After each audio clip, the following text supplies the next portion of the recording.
Has to be probably the least hesitation that I've ever started stream with in a while. Sometimes you just gotta fucking do it, you know? You just gotta fucking do it. Alright, this is going to be a completionist sort of live stream. Not in the sense that I'm going to defraud charities. Thank you. Not that completionist. No, I mean I'm gonna try to beat the game, try to get 3 stars on all the cups and such. I hope they don't have mirror mode. That would make me a sad boy. But yes, nonetheless, that is what I want to do today. And also, I want to revel in probably the most monumental and momentous progressive victory in the United States. Shout outs also to Progressive Victory by name, the Discord channel, the Discord group, progressive advocacy and activist group that campaigns for people. They do very cool shit. He fucking did it. We fucking did it. Zohran Mamdani beat Andrew Cuomo, and it wasn't even a close race in the New York primary. Like, God, there's so many things I want to say about it. There are so many things that I want to say about it. But first things first, we are going to play some of this game. I'm going to pick my character. I will be Baby Luigi. On this thing. Yeah, wait. What's the details? Sure, fuck it.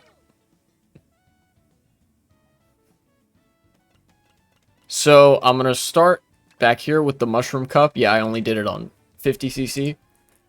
I was surprised how quickly the votes indicated a winner. Yeah, Astroflick, welcome back. Yeah, same here. I remember the polls. I think this speaks to how fucking bad the polls are.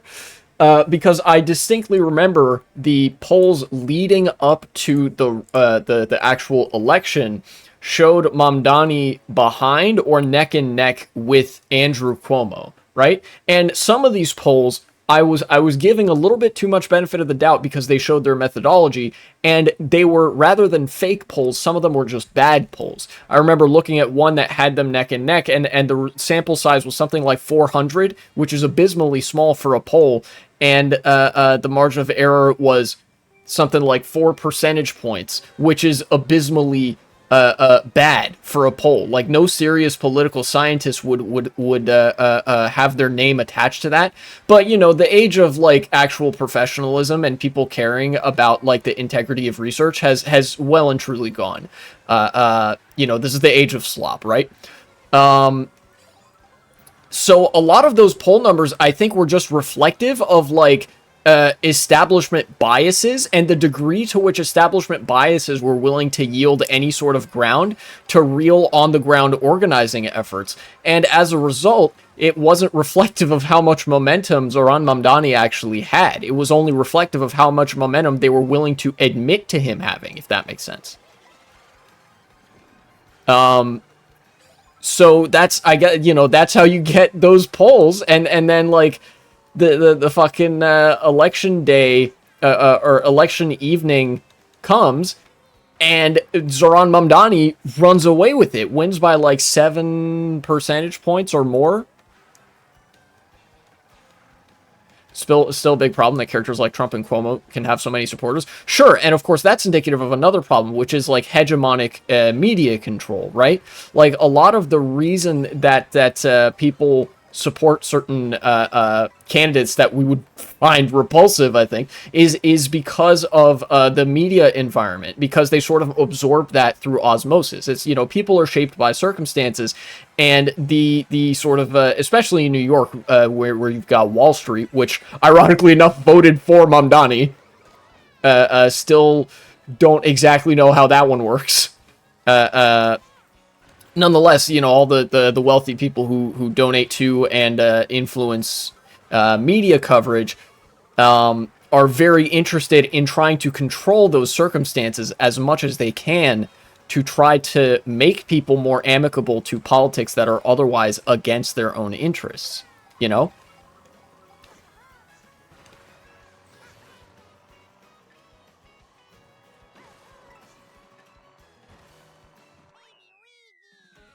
So it like he won despite overwhelming systemic control against him, and it's like that plays into the only reason that like so many people will vote for Cuomo is either because they're, you know, Trump supporters, or because they just sort of absorb that through what limited media coverage they see. You know, it's kind of like apathy defaults to the strong man.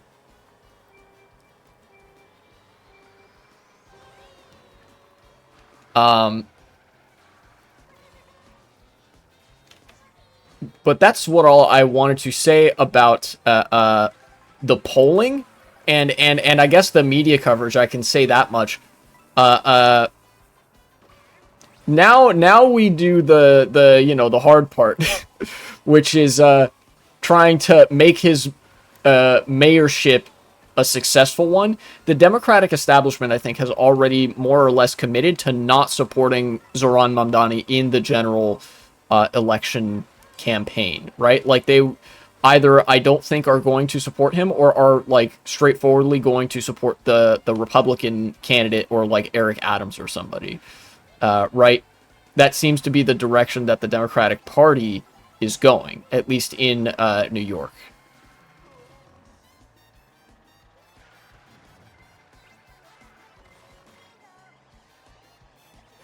Saw that the poorest median income voted Cuomo and the higher ones voted Mamdani. Do you think there's a black voter going for Cuomo situation, or educated voters being for Mamdani? It can be both. Yeah, it is. It is a little bit of both. You know, the black Democrats in America, you know, black voters, vote for the Democratic Party mostly just because they are less racist than the Republicans. A lot of them are still very conservative. You know, Republicans have been shooting themselves in the foot by being so racist, because a lot of black Americans are very, very conservative. You know? But they vote for Democrats because the Republicans just hate black people. Uh, um, that's what's going on with like black voters supporting Cuomo. They see the D next to his name and they know, okay, he's not like a member of the KKK. But then they're very conservative, so they don't like, they're kind of caught in this weird ideological incoherence where they support like white supremacism light, but not by name. Uh, uh, at least for a decent chunk of them. Of course, that, you know, not every black voter voted for Mamdani, or voted for Cuomo. Some of them voted for Mamdani, or Brad Lander, or whoever else. And then, of course, with education, of course, the people who are more educated are going to skew to the left as well. That's a very real factor in all of this. And dang it, I'm doing a completionist run, so I got to restart if I get second on one of these races. That is also a big part of it. The more poorly educated people are way more susceptible to propaganda. Everybody is susceptible to propaganda, but especially the less well educated. So they will sort of go with the direction of whatever information they've been given, whereas the educated people are more discerning and more aware of which candidate has done what, and they're probably more aware of the particulars of why exactly Cuomo is horrible and why Mamdani is good. And in fact, it's kind of like the relationship between the middle classes and the working classes in a ideological struggle such as this, right? You have the areas in the city itself, where people rent their apartments and whatnot, where the actual working class, the much lower echelons of the working class live. They broke for Mamdani. The biggest boroughs in New York voted for Mamdani, more so than Cuomo. But then you have the smaller, more suburban boroughs, like Staten Island. They voted for Cuomo because it's full of like fucking middle class, petit bourgeois, like Hitlerites and stuff like that. You know, it's the same old thing. The middle classes are the backbone of fascism and authoritarianism in all its forms, right? It was the suburbanites that supported Cuomo, and it was the urbanites, the city dwellers that supported Mamdani. And one, like, I don't, I meant what I said when I said I don't have, like, a really good explanation for why Wall Street, of all places, voted for Mamdani more so than Cuomo. It could have something to do with, like, the lack of political attention given in the lead up to the, like, the mayoral primary. But I think that there's also a funnier possibility that there's this dynamic where the really wealthy people are starting to turn to the left and be like, please God, charge me more in taxes. I don't want this shit city to go to shit. You know, we all live here. And they're like, basically they're sort of like political hobbyists who have developed sympathy for left-wing causes. But then the middle classes are the ones that like to imagine themselves in the role of the wealthy people. So that's how you get the weird breakage where the Bronx and Staten Island voted for not Zohran Mamdani, Andrew Cuomo, and then Wall Street voted and Manhattan voted for Zohran Mamdani.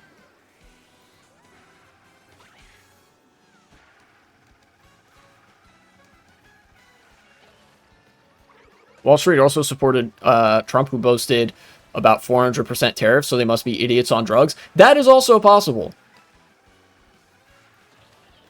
Very, very possible.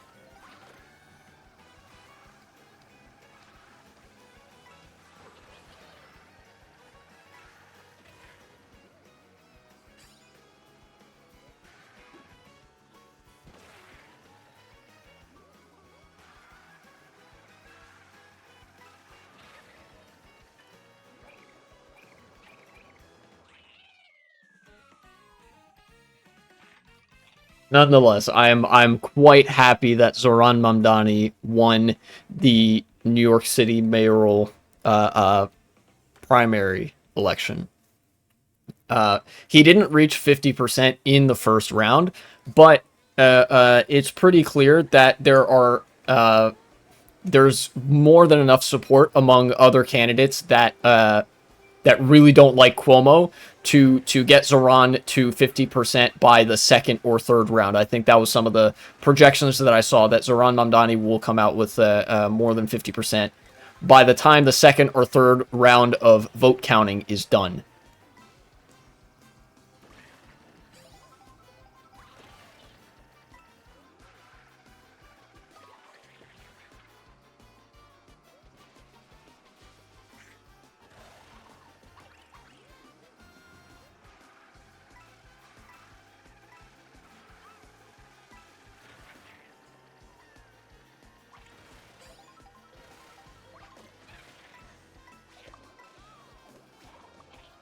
Nice.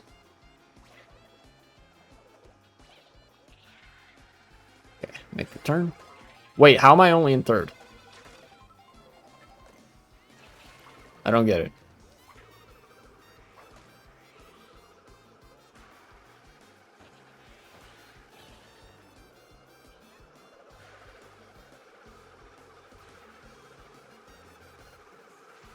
I'm really hoping I just don't get hit by any of those green shells.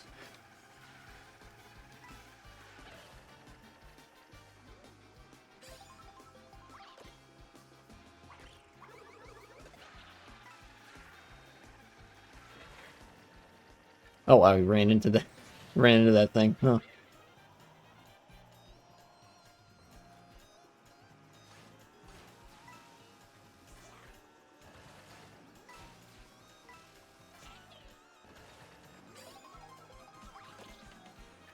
Okay, super horn. Lander's honestly a G. Nice to see someone who sticks to their principles. Yeah, you know what's interesting?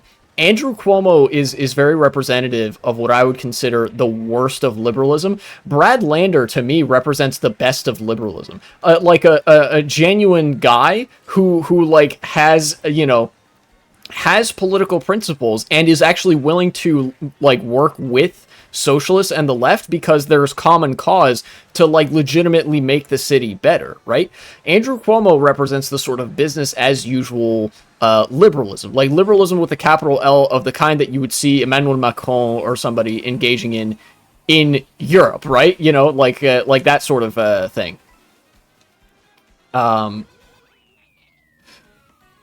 and then Brad Lander, I think, is much more representative of the street level American liberals that like genuinely are just more policy interested and want to make the city better, uh, uh, or their surrounding environment better generally. I really appreciate that about him. And it was nice to see he's not interested in engaging in the civility politics. I saw his concession slash victory speech where he was like, "Hey, we did well, but we didn't win."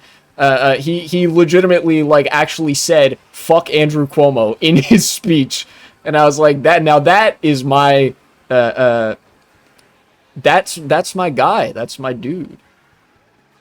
He's him."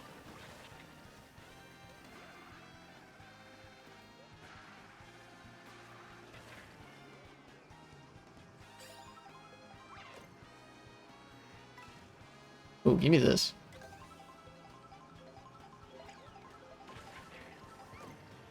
Hamburger? Hamburger. The first Mario Kart game where you can eat hamburger.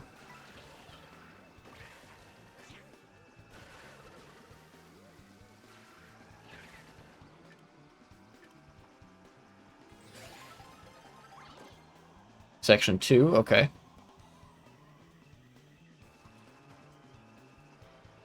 Oh, this is off-road. Okay, okay.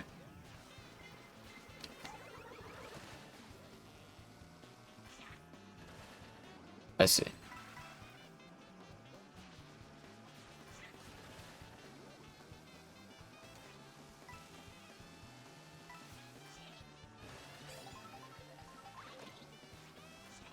Okay, I think I understand the rail riding a little bit better now. So you can charge up a mini turbo while you're on the rail, which is cool.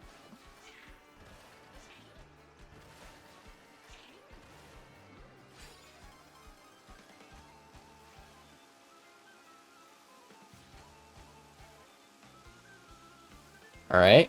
Eh.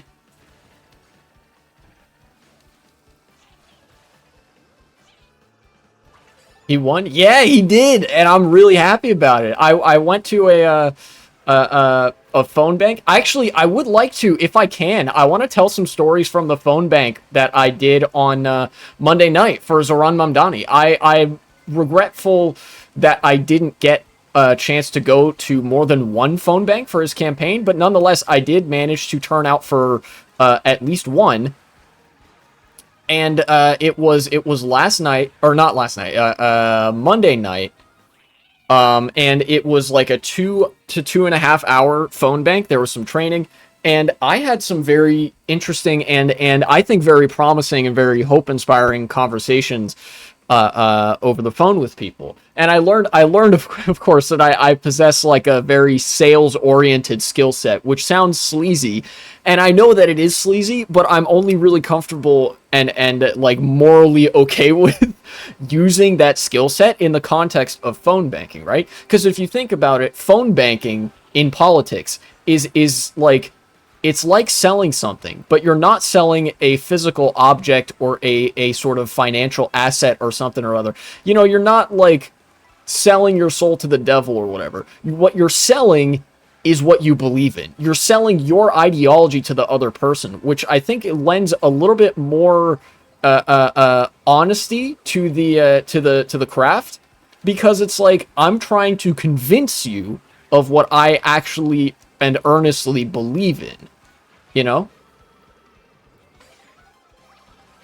Which is why I kind of like phone banking. I've gotten quite good at it over time. You know, and it was a good experience. There was a lot of people turning out for the phone bank for Zohran Mamdani last night. In fact, here's a really great like anecdotal story. I worked, as you may or may not know or remember, in 2024, I helped with the Kamala Harris campaign. I was a volunteer phone banker for what was called, I think, Blue Vote.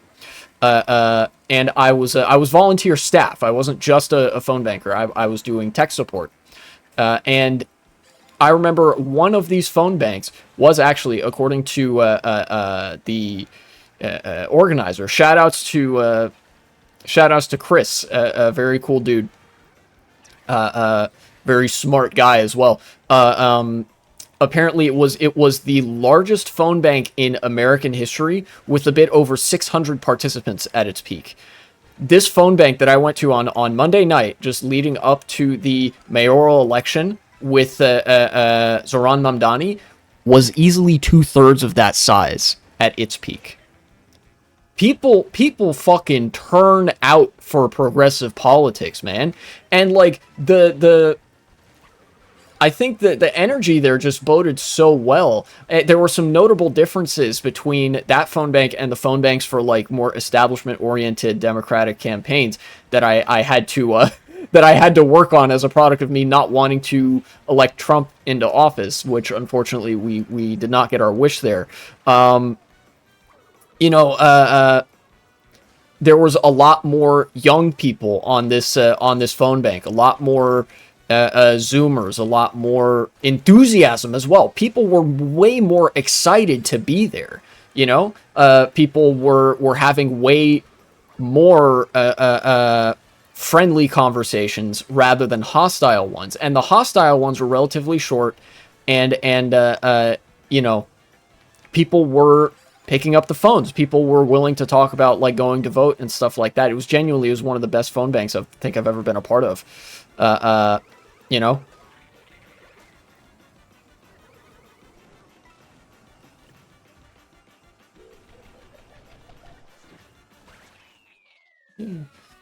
But now if I can get to some specific convos that I had over the phone. There was one lady that I was talking to, who I think I actually may have convinced to vote for Zohran Mamdani, who she hadn't really heard much about before. And it sounded like she had a really young kid with her. And I mentioned, of course, that like he supports free childcare, and I'm sure that was a sticking point in her brain. It's like, oh man, you know, taking care of a kid is fucking rough, and it's also expensive. You know, and if Zohran Mamdani gets elected, he'll help with that, right? That was one conversation. There was another conversation that somebody else had that they told everybody about in the chat, that they talked to a woman who was 95 years old, Spanish speaking woman, you know, didn't speak English primarily, and said that she had never heard of Zohran Mamdani, and they said that she said, oh, he sounds nice, I think I'll go vote for him. And they helped organize a ride for her to get to the polls because she's old. And so that was really nice. And I really appreciated that. And the funniest one that I really want to tell, I'm saving the best for last here, is I had a weirdly wholesome conversation with an abundance bro. Now, we all know, as socialists, we all know what our stance is on abundance liberalism. That ideology sucks. They stole our mojo, or at least they tried. We're trying to buy the block back, as it were. But no, this guy said it wasn't even the person I was calling. He was one of their co-parents. And he said, well, you know what, though? I've got a minute. Do you want to give me the pitch? And you know, he was very accommodating to the role of a phone banker and all this. And I was like, oh yeah, all right. So, you know, since you offer, I'll give the pitch. And I just had a really friendly, enthusiastic conversation with him where I said that, like, you know, we're making calls for Zohran Mamdani, and he is all about public transit and affordable housing and free childcare and stuff like that. And I explained the policy wonkery, because I know that the abundance liberals fancy themselves policy wonks. I explained the policy wonkery of the 1-2 punch of freezing the rent and building more affordable units. And I think I might have gotten through a little bit, because, you know, I even included that part of the problem with housing is that there is not an abundance of affordable housing units, and we need to build more of them.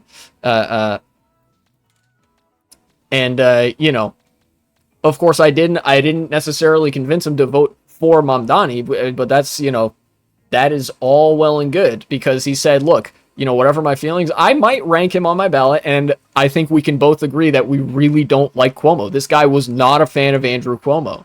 And I was like, all right, you know what? That is all right in my book. Have a great evening. That was the conversation, weirdly wholesome and cool in that sort of way, and it was all around a great experience. And let me tell you, I was over the moon when I watched those election results. I was going in chewing my fucking fingernails, dude. And then the results rolled in, looked pretty good for Mamdani, but there were still liberals that were saying, like, it's still early, he's not gonna, he won't maintain this lead or whatever. But then the lead just didn't shrink. and it was like, oh my god. The polls, like, gaslit us again into believing that they weren't just a weird lab concoction of my sources, I've made it the fuck up, right? Because he won by 7 points, when there were polls still predicting that he would lose in the final round by, like, 5 or more points. The polls are all, like, fake.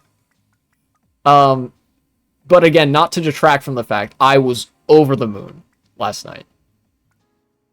I could, I'm sure this is a sentiment that many people have shared before on the subject, but there was a good period of time last night when we'd gotten the results.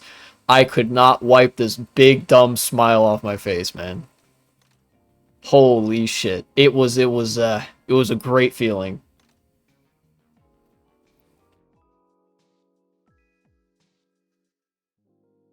I think Democratic voters are definitely becoming more radical. I was surprised to see my mom, who was always a moderate Clinton Democrat, get excited when I told her Mamdani won.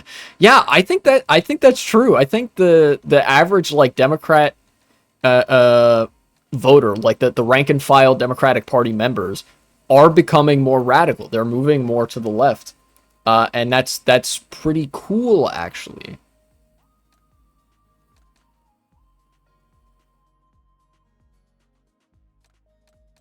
Where's, like, this is kind of an off-road buggy.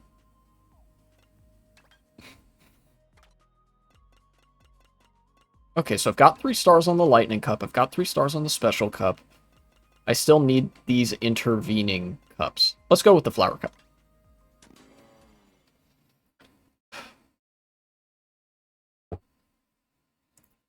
But like I said, the fight doesn't end here. I'm playing on the Switch 2. I finally got a Switch 2, so I'm playing through Mario Kart World.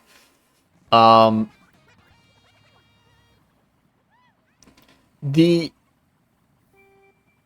fight for the soul of New York City, the fight for the soul of America is just getting started.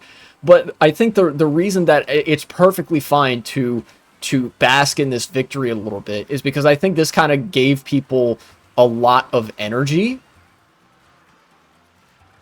I think like people, instead of being deflated or feeling tired as a result of the efforts that went into securing the Zohran Mamdani W in this campaign, I think what happened was that people looked at that and it almost like gave them a second or third win, that they were like, holy shit, we can keep going, like we can fucking do it. And I think that really cushions the blow that, of course, there's still a lot more to do. It's just now it seems way less, like, difficult to do it because we've already done a significant thing in, like, overcoming insurmountable or almost insurmountable, like, odds and media control and whatever the hell else. And now we basically have to be the Zohran Mamdani squad. We have to make sure that Zohran Mamdani is protected from the fucking big bad establishment at all costs. And we have to additionally make sure that the ground is set for other Zohran Mamdanis to come to the fore in other cities, in other towns across the United States. Because I think for the things that didn't age so well with my video about how do you fight fascism, there is one thing that aged really well, which is that we are going to win this fight with politics at the local level, right? The fascists are not competent enough to fight us if we win at the local level. When you win at the local level, when you get people involved in their local politics, invested in the community around them, you make change that is almost impossible to unwind, because there's no argument that you can make about it, like coming from the top down and imposed by some authoritarian whatever, you know. Like, think of the kind of things that happen as a result of local political projects. More affordable housing gets built, more parks get built. You know, maybe there's some nice basketball courts that get introduced in like, you know, low income neighborhoods. Disabled Americans get job training, or something like that. You know, public transit gets expanded. People's lives get easier and more lively, and the community gets more connected. How the fuck, as a fascist, how do you like convince people that somehow that's bad? You know? It's easier to do this with national politics, because national politics is several layers of abstraction separated from the local day-to-day until the ICE agents come knocking. And then people are very quick to unite with their local communities. But with like a local community that's already united, how do you disunite them when they're like the uniting has already happened? The answer is like, you kind of don't. You know?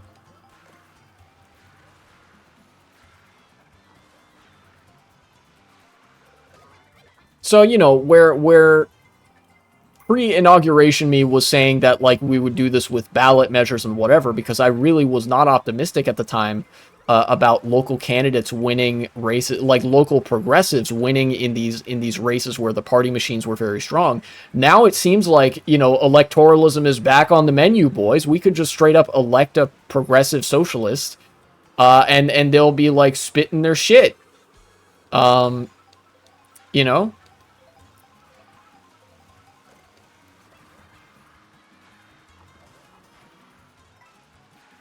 Anyways, look, in the other segment that I made, I think this is also going to be a segment. In the other segment that I made about Zohran Mamdani, I said there is hope for America if he wins. And I think that is absolutely still the case. There is hope for America if Zohran Mamdani wins the mayoral race. And I think now that he's won, it has put hope in a lot of people's heart again. You know? People care about the fate of the fucking most iconic city in the country, New York City. People care about New York. They care about their own communities. We just have to remind them that they care and that they should care. You know? Anyways. Look, at the risk of waffling, things were looking pretty damn Jover with how much institutional bias there was against Zohran Mamdani leading up to this election. And it's still not a done deal, right? There's still the general election where the Democrats are going to try to rat fuck him. And there's still the mayorship itself, which is, again, no lean feat, because he's not going to have the support of his own party. But the DSA has been energized by this. The Working Families Party has been energized by this. The progressive base has been energized by this. The establishment is shitting themselves and pissing and coming and like seething and maulding. And I think I can say that we are so Barack right now.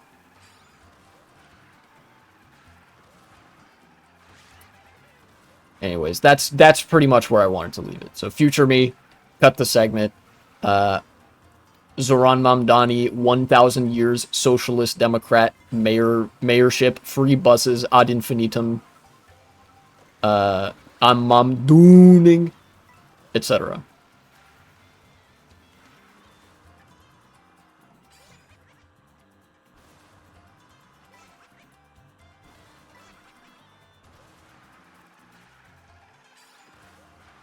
I wonder if this route is faster. Well, I guess I'll never know. Oh, what? That's kind of crazy. It's always Daisy.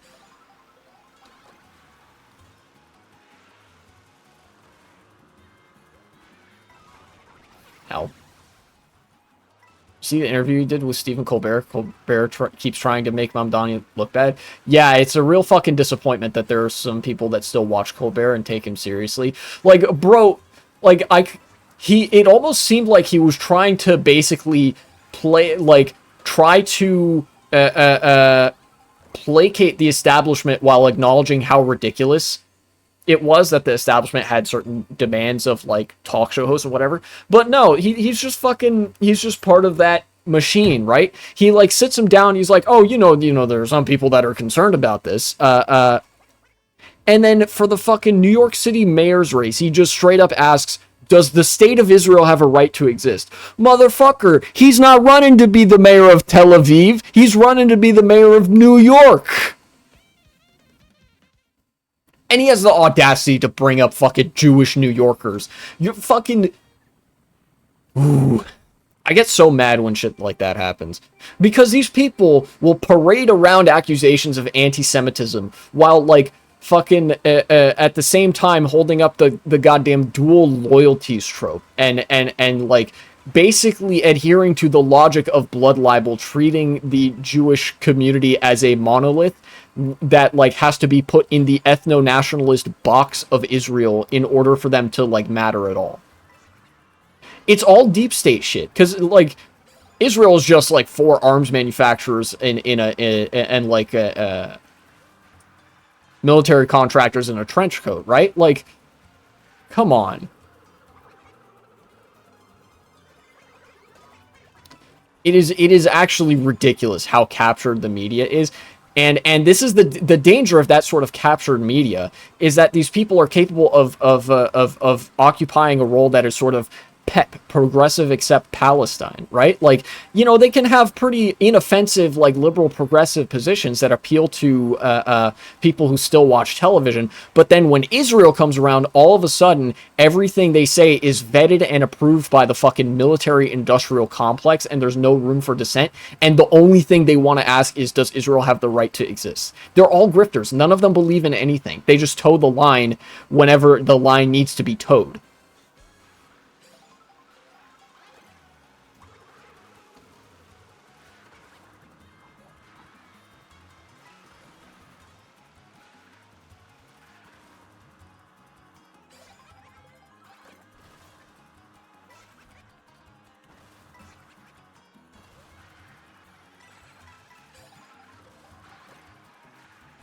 It is on a certain level, it is actually really blackpilling that authoritarianism in the United States didn't even come bearing the flag of the United States. It came bearing the flag of Israel. They straight up outsourced the fucking fascist crackdowns. They outsourced the fascist ideology to Israel and then used that as a justification. It's fucking insane, dude.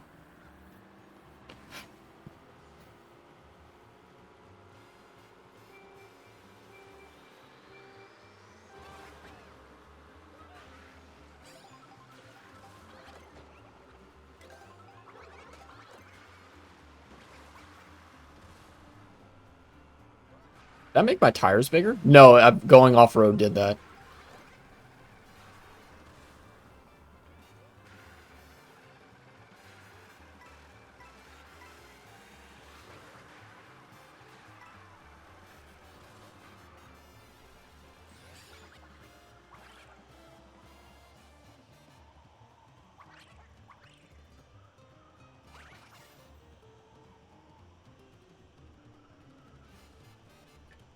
I'm going for one of these item boxes, I think.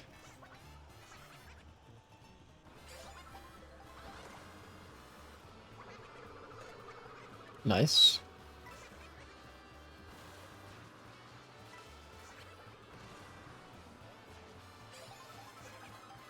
Oh, what? It's dropping... Oh my god. Oh my god, don't follow that car. What is going on?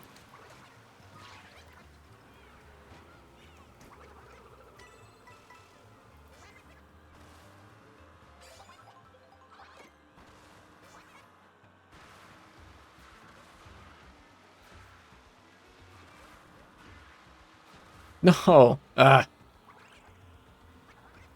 Dude, that landed directly on top of Daisy. That's crazy.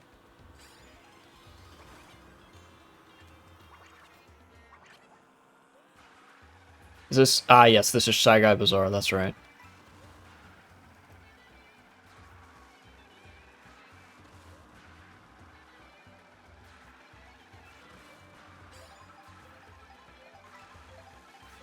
Can I drift, please? What's going on?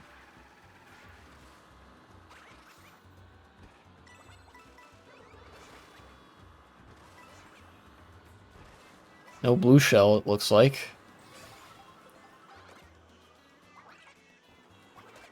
Oh, well, I got him with the green shell. Yay.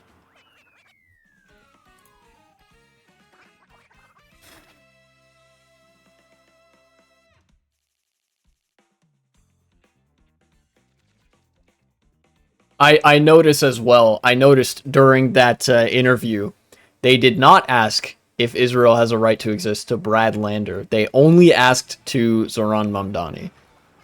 Which it's reminiscent of how he's been treated by like every single bit of conventional media coverage that he's gotten, right? It's the reason that he kept his campaign mostly to social media, and it's the reason that was such a successful model, you know, because more people engage with social media than watch like television, you know, so you have a broader reach even just within a given locality or a given like urban area if you're using TikTok, Instagram, Twitter, Blue Sky, etc.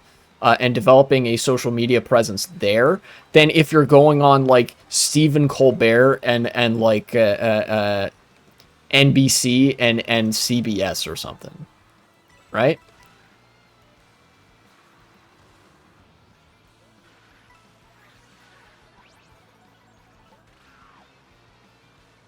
Okay, I'm the pokey now. Oops.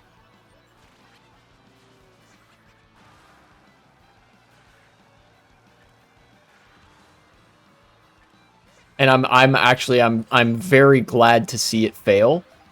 Because the Democratic Party goes really hard when they are trying to oust a progressive or otherwise prevent a progressive from reaching power in the first place, right?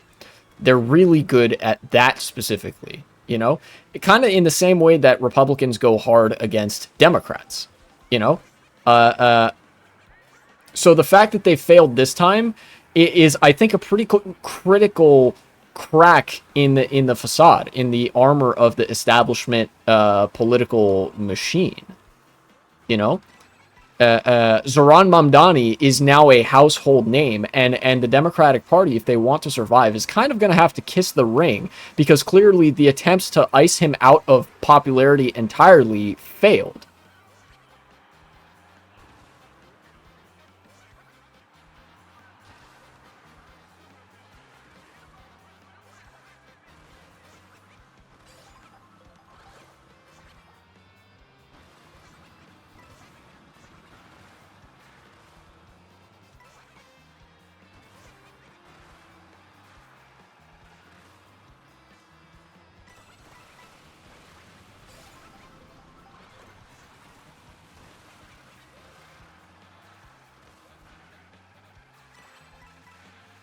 Now it's just a matter of how much he'll be able to do. Well, not just a matter. I think it's a matter of how well his skills will translate to cultivating a national following, right? If we want to complete the takeover internally, the internal like left takeover of the Democratic Party, which is still probably like a viable option at this stage, then Mamdani needs to, or Mamdani and his acolytes, us, need to basically just fucking spread the word of this really cool socialist mayor guy, who's doing really cool shit in New York City and loves affordable housing, and need to hammer home that like the other Democrats can't even really come close and that sort of shit. Hey, I know you. You've been here a couple times. Phone book and anus. Welcome back to the stream, and thank you for the follow.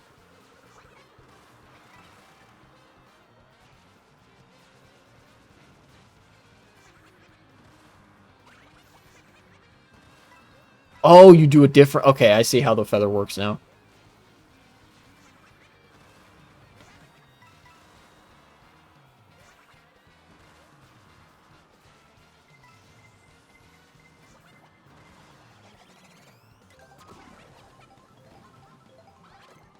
Give me the food.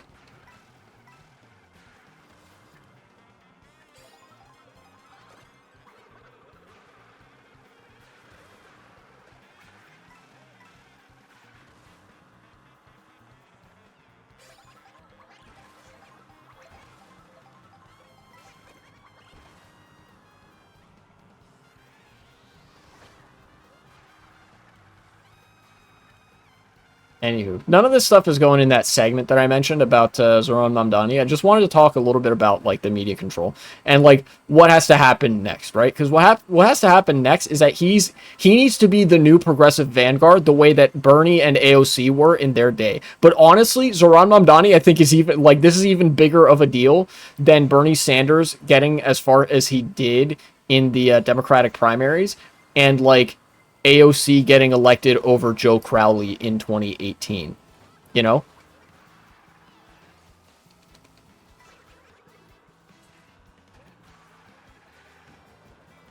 What the fuck?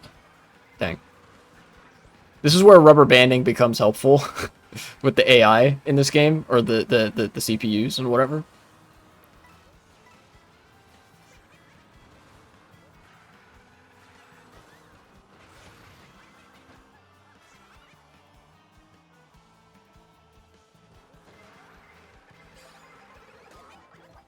Oh. Throw that. Oh, I got her. Nice. Sick. I'm gonna win. Yay.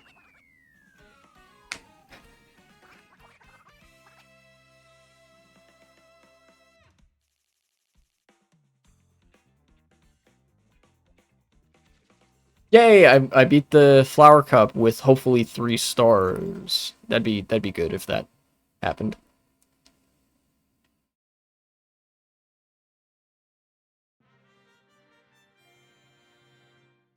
Skip. Yeah, 3-star ranking. Let's go. And it does look like there's no mirror mode or potentially even 200cc. Oh, stickers. Ooh. New stuff. Single player. Grand Prix.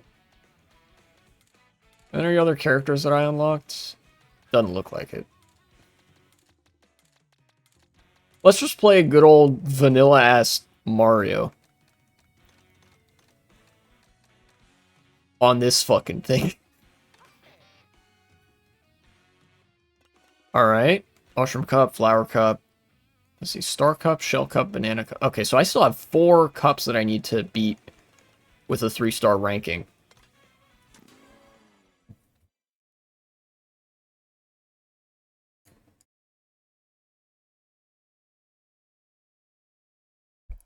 I actually also I took a look at the list of like topics that I had in mind for the stream. I wanted to talk a little bit about something that I find interesting that I kind of realized in a rhetorical sense. And it pertains to it's tangentially related to what I was talking about. You know, all the bad faith questions about, oh, does Israel have a right to exist? Of course, the correct answer to that in politics is like yes, so that the military industrial complex doesn't like have you disappeared or whatever. But the correct answer in a analytical framework sense is actually no, because no state has the right to exist. States do not have rights, you know, not in an ethical sense. States exist by right of mere force alone. Does it exist? Yeah, then that means that it is capable of existing as a state, right? Like that's what that means. But if we're asking about rights in the same way that the Civil Rights Act exists, or the Voting Rights Act, or the social acknowledgement of what people's rights are, what they ought to be afforded in society, states don't have rights. No state has the right to exist. The state of Israel, the state of France, the state of America, the state of Virginia within America, anything. None of these states have the right to exist. It is simply a fact that they do exist because they have the force and ability and legitimacy with other institutions and states to control the area that they occupy.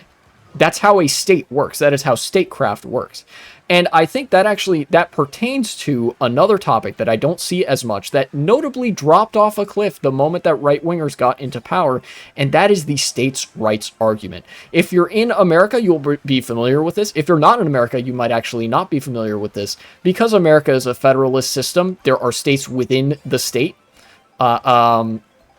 Virginia is a state with a population of roughly, I think, 8 to 10 million. Within the larger state that is America, the United States. These are both states. One is simply a state within another state with the ability to control the area within its borders by force, with a police force, with a state level National Guard, etc. And for a while, leading up to the Trump campaign, I think after 2022 or 3, the right wing realized that their capture of institutions in America was complete enough that they did not need to use the states' rights argument anymore. Nonetheless, until then, they used an argument of states' rights, that the states rather within the United States should have the right to set their own laws, that there should be greater autonomy nominally within them from the federal government in political matters. An inoffensive enough argument, right? Because the federal government is so big and cumbersome, it can't manage everything. That's why the states exist in the way they do. The problem with this is they don't believe that. And in fact, none of them did. They never believed that. That was never what the line was about. The line was not about a sort of libertarian individualist doctrine that the people should have rights more so than the federal government. No. The argument of states' rights includes the federal government. It discludes by name the people. Think about the term states' rights. We're not talking about the rights of people. We're talking about the rights of states. The states' rights argument was never one for people to have rights. And of course, anybody who's heard these arguments repeated at length knows this, right? The states' rights argument was used to justify the Confederacy seceding from the Union to protect slavery as an institution. Chattel slavery, the most horrid version of slavery that has ever existed. No, it was never about the rights of people. But in retrospect, it should have been way more obvious to me and everybody else, because it never talks about people. Even in the most idealized version of the theory of states' rights, the people are only an ancillary, secondary concern to the state. This is the statism. It's basically like the American answer to fucking fascism. It's a very libertarian twinge on what is otherwise classical fascist ideology, the supremacy of the state. The doctrine of states' rights is the state should have rights to do whatever the fuck it wants to you. It should have the ultimate package of rights and privileges. You know? I know I've waxed poetic or whatever. I've kind of waffled about it a lot, but like at the base of it, I just, it was kind of like a eureka moment that I was like, oh shit, how did I just realize now the talking points about states' rights were never even like on the surface really about people. They were about states. Like, yeah, they want the state to have rights, not people. Oh, I became big again after getting hit by the blue shell. That's interesting.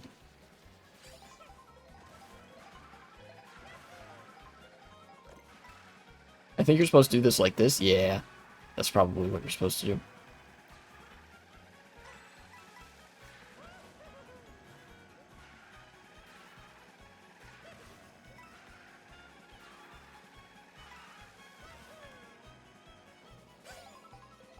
So I kind of saw this reflected as well in like arguments that establishment pundits and TV media figures would use about Israel, because like, does Israel have the right to defend itself? The state of Israel, And of course they argue some analog of the Israeli people and whatever, but really we're talking about the authority of the state here, And I realize that's like one for one the states' rights argument. Does such and such state have these rights, irrespective of the people that live within that state. There are a number of Palestinian Arabs that live in Israel and are Israeli citizens. There are Palestinian Israelis who do not have rights, and yet they are distinct from the state of Israel when people ask the question, should Israel, the state, have the right to defend itself? Almost as though the arguments and questions and whinging about the rights of the state never had anything to do with the rights of the people.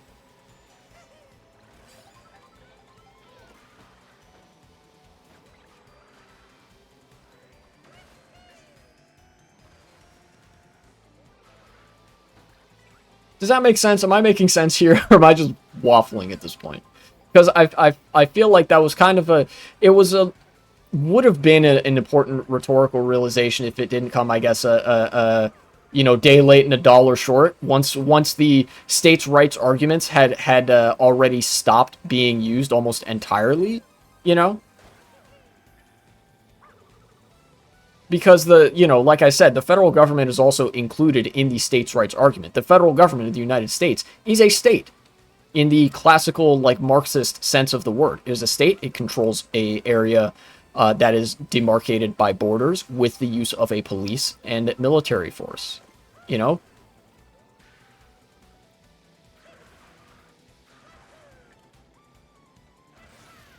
And there are a lot of right wingers who have shifted over to making arguments about, like, protecting law enforcement and making sure the federal government can do its job, right? Which is very similar, I started noticing, to the states' rights arguments of political eras past.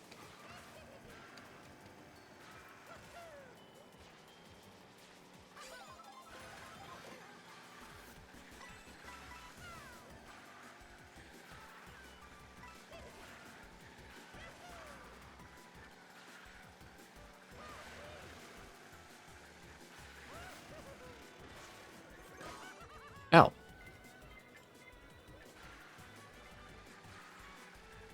Oh, no. Okay, that's not it yet. Gotcha.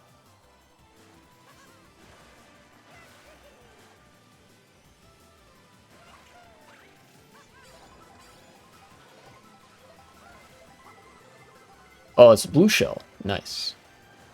And I'm not getting blued.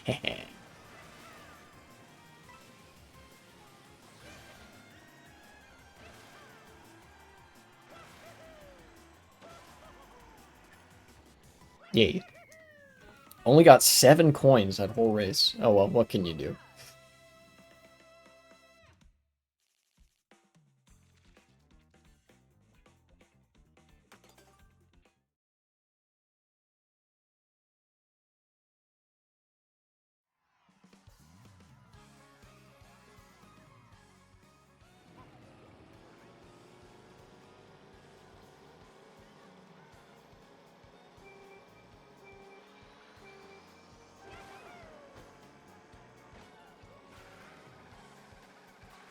What's this? Oh, this is the road between things there. Is this... Maybe this is Rosalina's Ice World or something? I don't know. I forget what the tracks are, and I don't pay that much attention between cups to know what they are. I just focus on my driving skills. Also, I need to be getting these coins. Hello?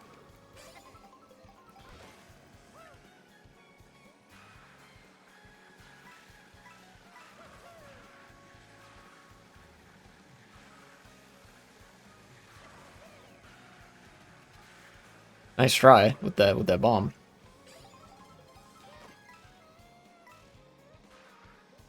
Oh. I thought that was gonna be like a trick ramp or something. Maybe it was, and I just didn't trick. Why did I slow down there? Hello?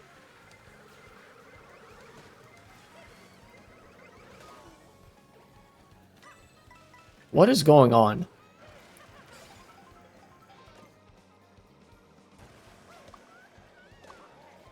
Nice.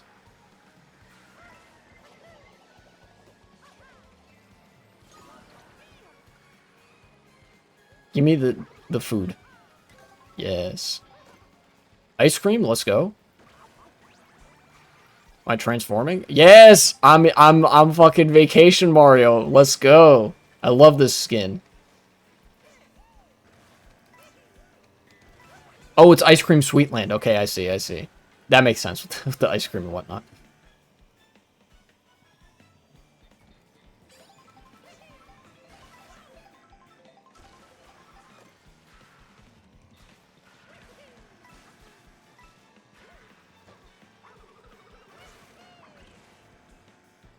Give me something.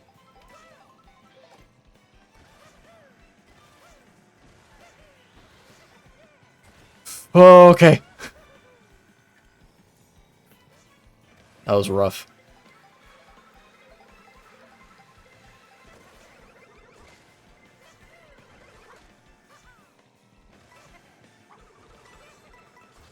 Okay, whew. I have to concentrate because I'm not as familiar with this game. And I'm trying to get, like, the 3 stars on every cup. Still.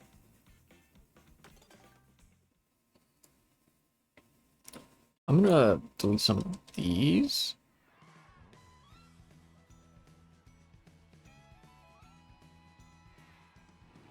Let's, do that. There we go. Oh, didn't get the startup boost. That's unfortunate. So I was, worrying about some shit in a text document. Mushrooms. There's one of these here. Okay. There's one of these here. And then try to get the double box, maybe? Yeah. That's good. Ah, split path. Interesting. Ow! Christ.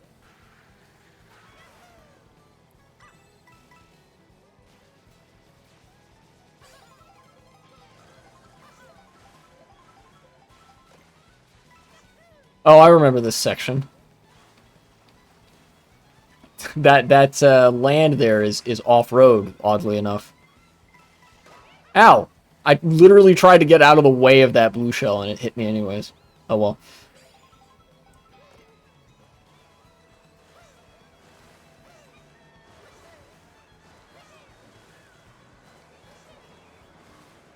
Okay.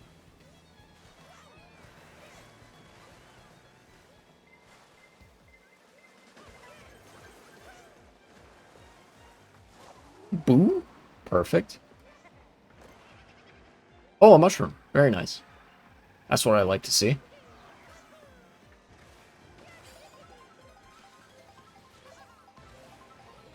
What?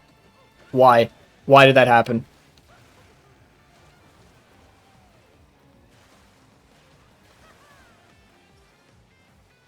Give me coins. No. This control's so bad.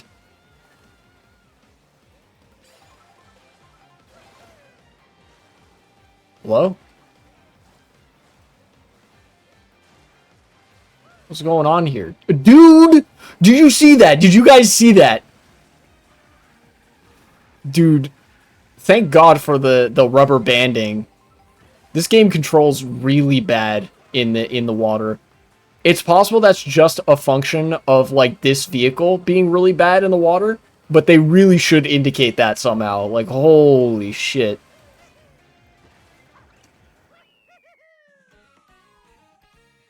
Jesus, you can't make a turn in the water, dude. It's insane.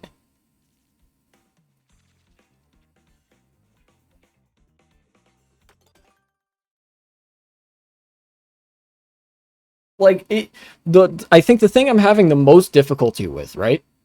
You start a drift, and then everything beyond that goes to shit, right? Driving in a straight line in the water is fine. God, I guess, you know, it really does speak to the game doesn't want you to turn. You know, because when I try to drift in the water, like, there's reduced friction, yes, but I slow down a ton. How else am I supposed to make a turn? You know? I genuinely don't get it. And then, like, when you, God forbid you try to straighten out because it'll send you fucking into a wall.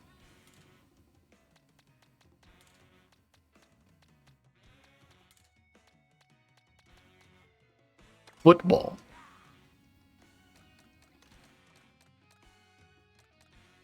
You know, maybe I don't play that guy with that card. Maybe I go for somebody else. Penguin! His model's kind of clipping through the thing. How the fuck does this guy drive? Well, I guess you could say the same thing of the Goomba.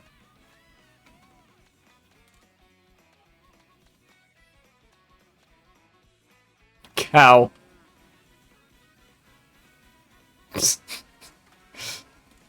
Perfect. No notes. Shy Guy.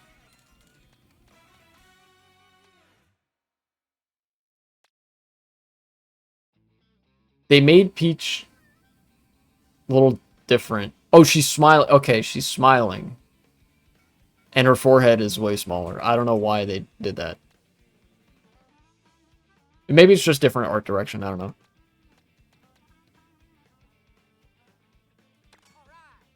Be Luigi this time. Yeah. I'll drive this thing. Wait, actually. What is stats? Speed, accelerate. Okay, okay. And then I will get...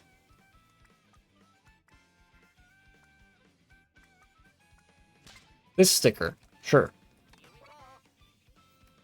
And, okay, I just did the Star Cup. Now I'm going to do the Shell Cup. Koopa Troopa Beach, Faraway Oasis, Crown City, Peach Stadium. Okay. Alright, alright, alright.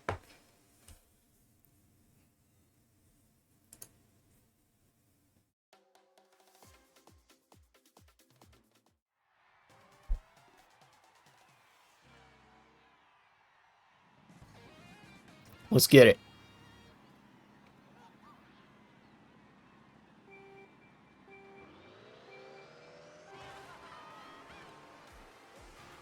Alright.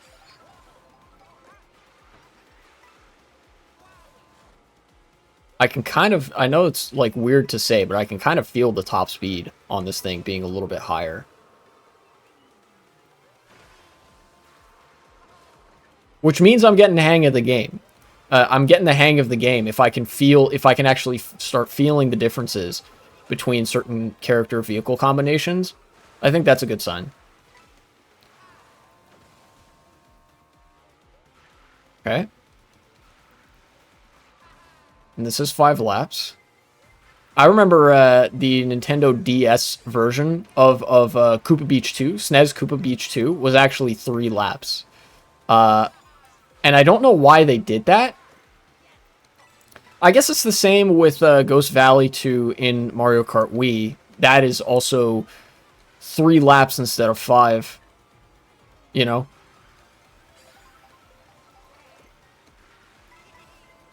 I guess it just kind of depends on the willingness to have a relatively short track. Ow.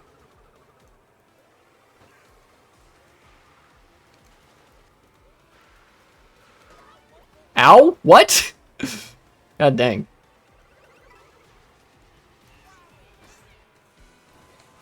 Alright, give me a box. Thank you.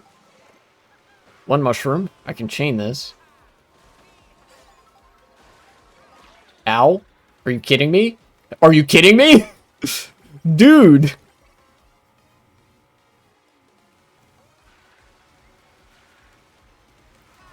Alright.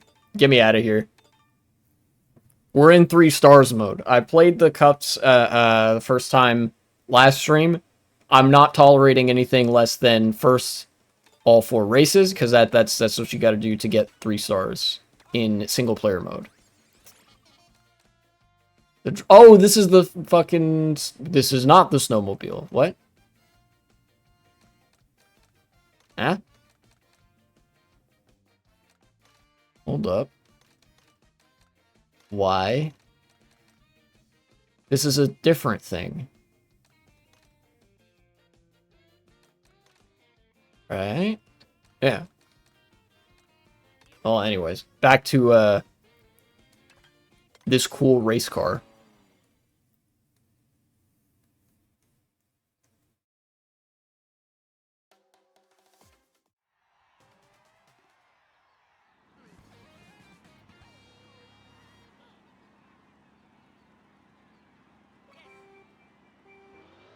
Get the startup boost. Yes.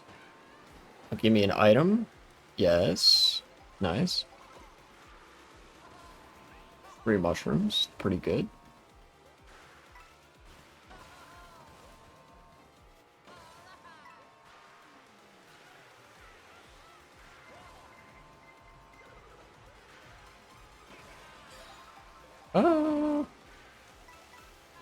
Okay. Give me this item. Thank you. Mushroom. That's good. Bomb? Oh, okay. I was gonna throw it backwards, but I guess it could also just hit the guy directly behind me. That's cool, too. I can't see anything.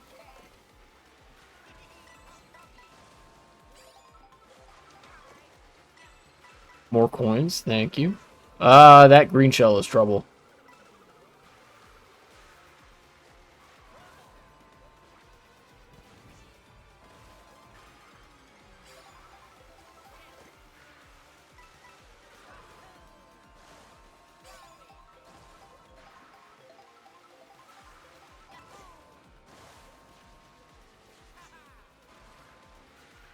Okay. I'm a little bit in sweaty mode right now. Ow. Oh, okay. I think I see how the lightning, how the shock works now. Which is that you everybody gets hit and they're small for a certain amount of time, and then I think everybody up to 4th or 5th gets large at the same time. Like, you recover from the shock at the same time, and then I think 4th, 3rd, 2nd, and 1st sequentially, like, slowly recover one after the other, and then 1st is still the last one to recover.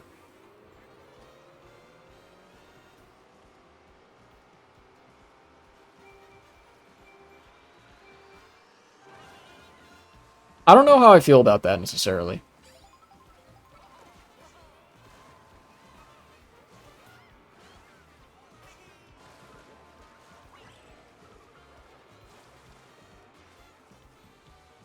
I didn't get any tricks on that? Are you kidding me?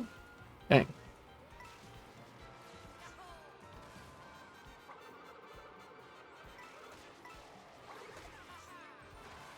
Okay. First place. Very cool.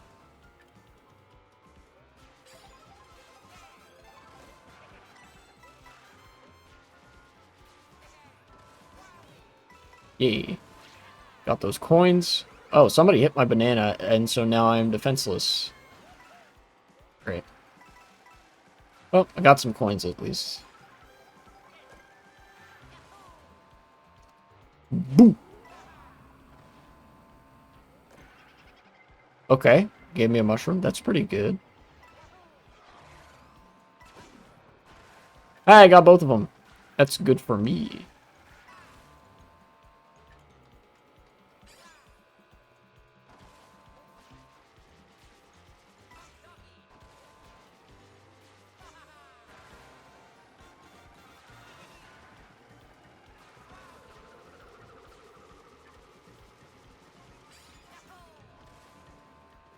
Oh, that gives you a little bit more of a boost. Interesting. Okay, I'm figuring out some of the system mechanics of this game.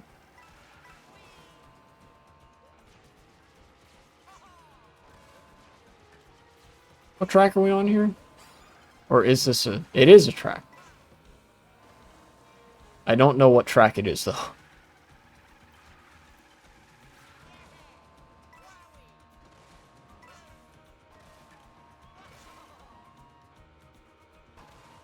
Okay.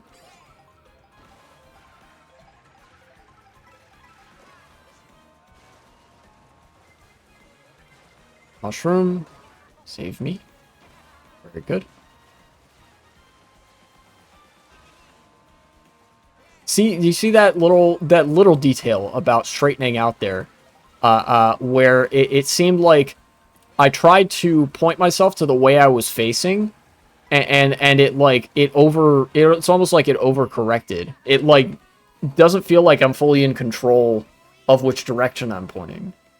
You know, it seems like there's kind of a bias towards you automatically readjusting to a straight line, which is throwing me off because, I mean, it's a driving game.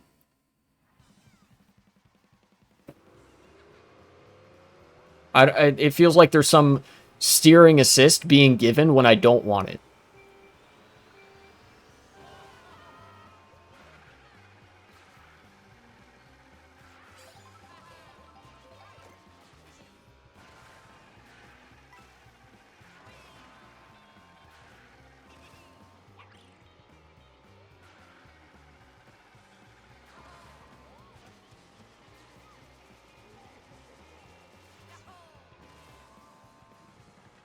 Do that, thank you. Oh, can I go up here? That's sick.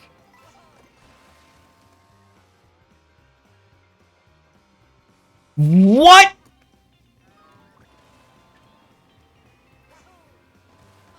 Why? Get me in there.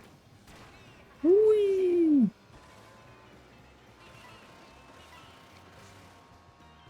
Why is that? Why do they let you do that? That's dumb.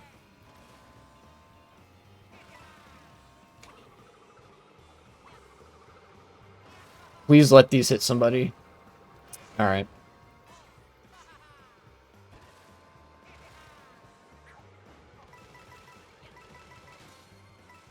Cool. Get me up there.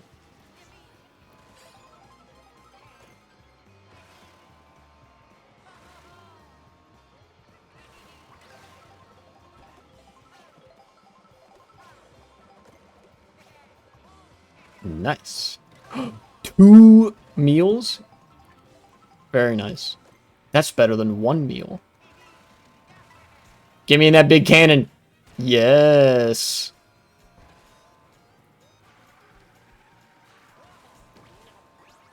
Yummy pizza. Dude, I'm the fucking Hamburglar.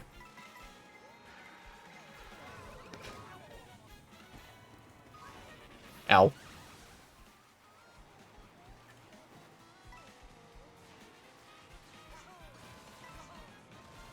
Okay, that worked out.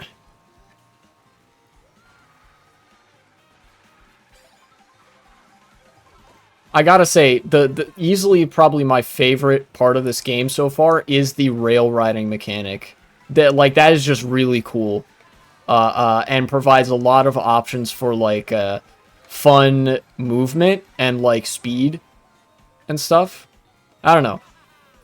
It's a neat mechanic. The one thing I'm having trouble with respect to that, though, is just identifying where the rails are that I can hop onto and do a, like, sick Tony Hawk 50-50 grind or whatever the fuck. I don't know. I never played Tony Hawk Pro Skater, so I'm sorry to all the Tony Hawk enjoyers who cringe at me saying that.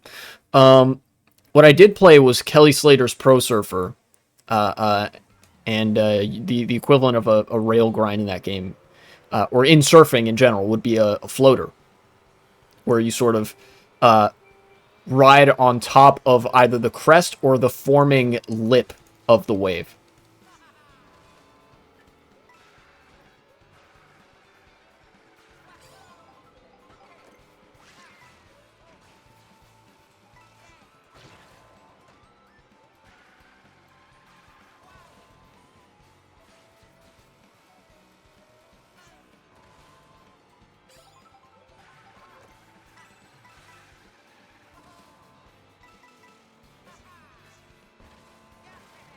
Okay, and I think I've also figured out that if you do more than one trick, you actually get a bigger trick boost, which is very cool. Oh, what? I'm the coin coffer? Oh, it's the fucking guy from Mario 64. It's that little fake coin pouch thing that you run into. Nice. I'm Hamburglar Luigi again.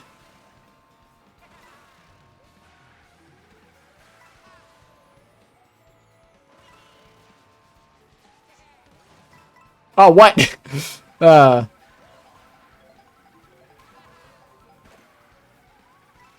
I missed one of the food things. Oh, you could probably charge jump that. Or it's like a thing where they encourage you to use a feather. That's also possible.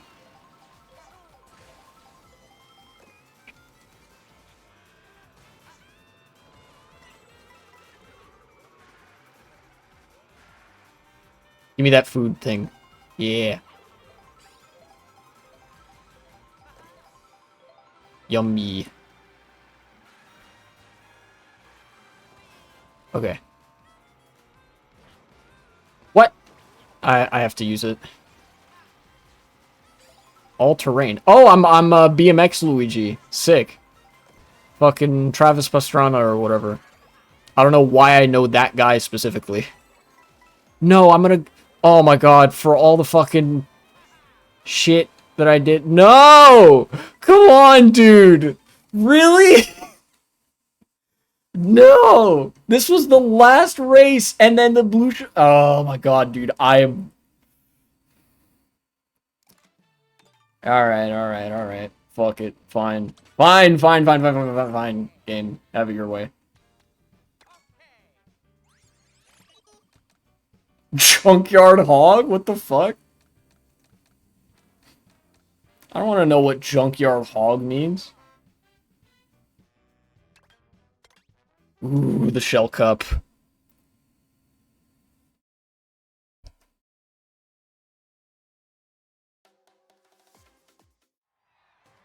I think I made a mistake trying to lean too much into the rail riding.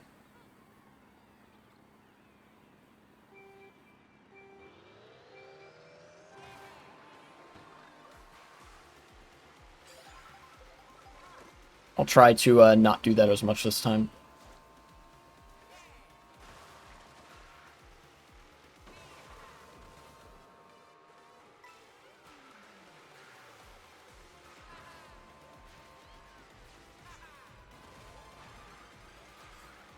I didn't get an item. That is unfortunate. But, double item box? Give me that. Lizzie Fangirl, welcome to chat. What's up? Playing some Mario Kart World, and earlier was talking a lot about Zohran Mamdani, how I'm very happy that he won the New York City primary. Mayor primary.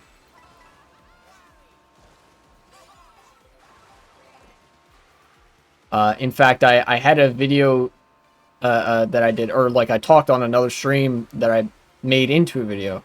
Am I into that? Yeah, dude. Fucking, I said that like there's hope for America basically if Zohran Mamdani wins, and I didn't dare imagine like my fucking mental state if he ended up losing. And let's just say I am glad that he won. It's kind of crazy the margin that he won by too, considering like all the news media was biased against him. And like every news anchor, it seemed like you turn on the TV and they're like, yeah, this fucking Muslim socialist. It's funny, they reserve more like criticism for him for being Muslim than being a socialist. You know, he wants good things for New York. How unrealistic. You know.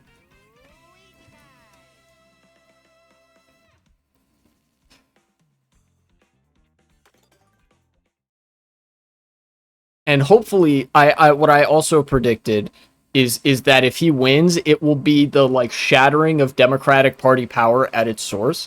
The Democrats like live and breathe the state of New York. You know, the Democratic Party. You know, you got the Clintons are from New York. You've got you know, Schumer up there, Jeffries as well. You know, you've got Cuomo, both Cuomos actually,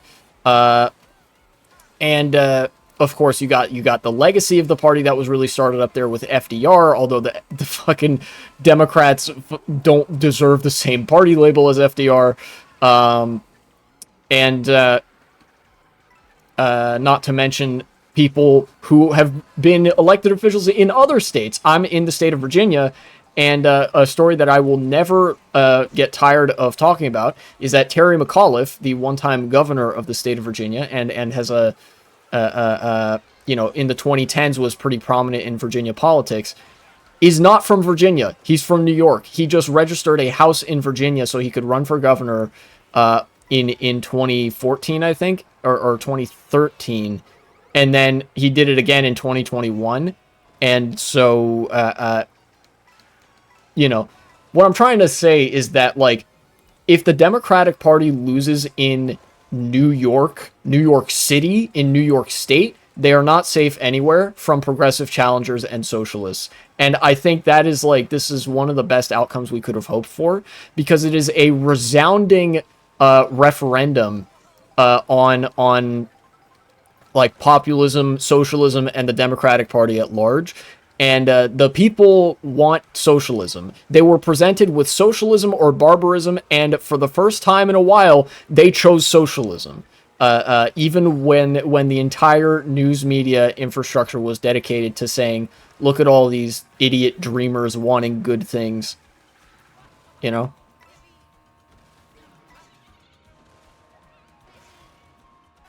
And of course, that's like, it ain't over, right? It ain't over till it's like over, right?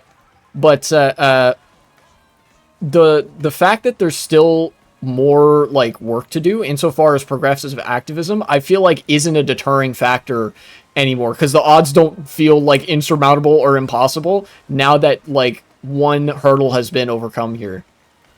You know, there's gonna be other Zohran Mamdanis in other cities.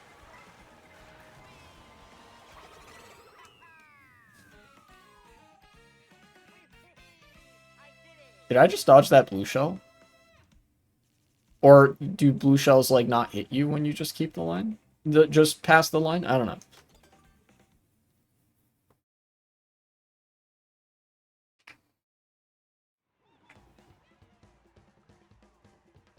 I'm really happy about it. I am really happy about it.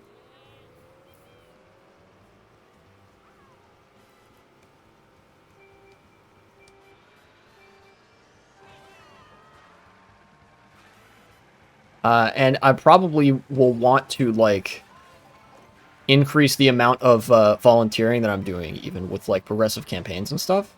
I did do some phone banking. I was only able to attend one, but I did a phone bank for Zohran Mamdani on Monday evening.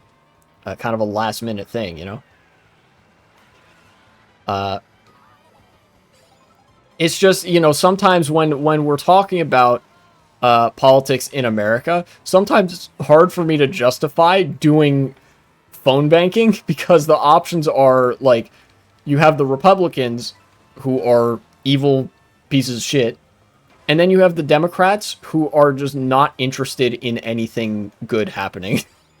You know?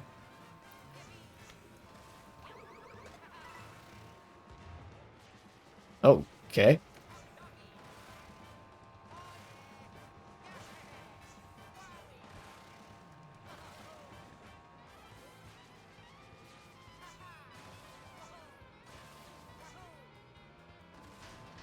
Ow.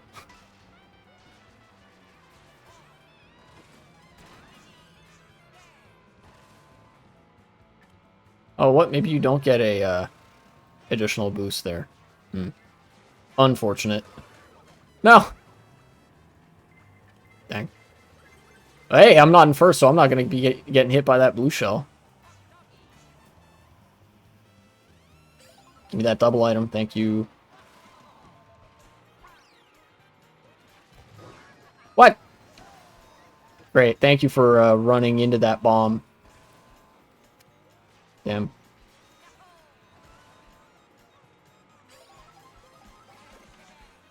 Oh, where's he going? Oh, okay, that's another way that you can go. I see.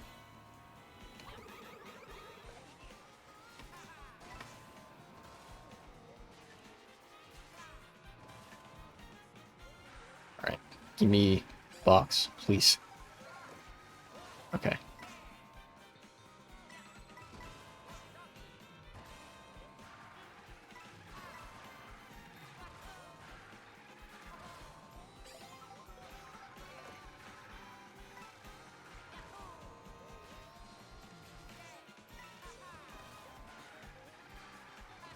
Okay.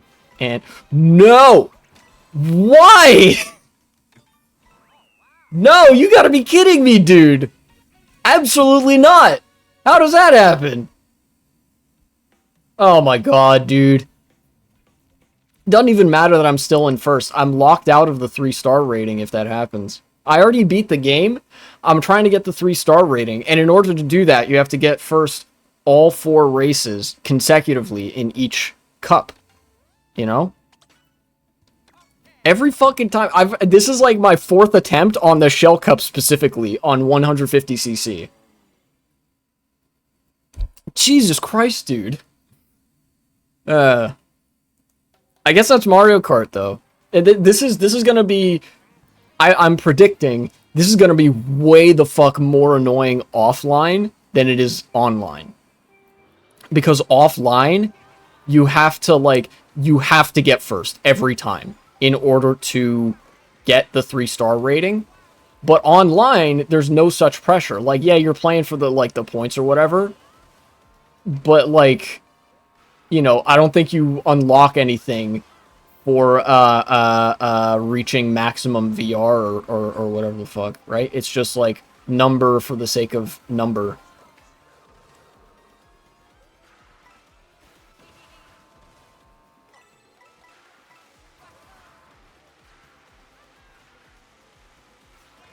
Ooh, I hate that little fucker.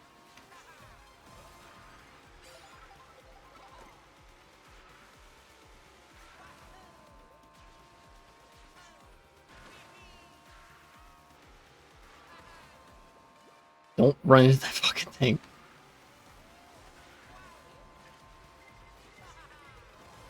That's gonna hit Lakitu. Yes! Ugh.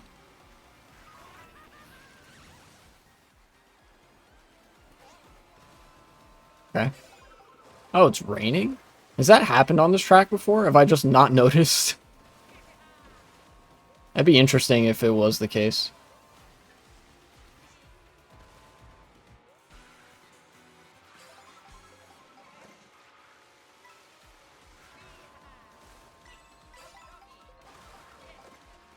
Okay. Got these coins.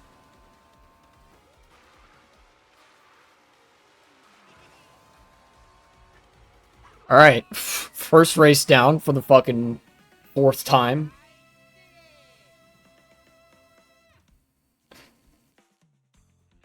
Lakitu, I'm going to reach into the screen and I'm going to punch those goggles clean off of your face. This is somehow both child abuse and elder abuse. Because Lakitu is the size of a child and looks like an old man.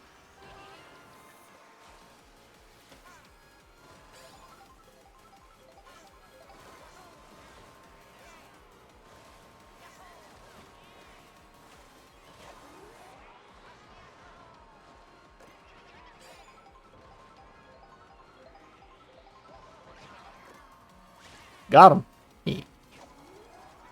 Oh, I was gonna say, how am I in second? Is first like somehow way up there already? But no, he was just next to me and I couldn't really see him. Okay.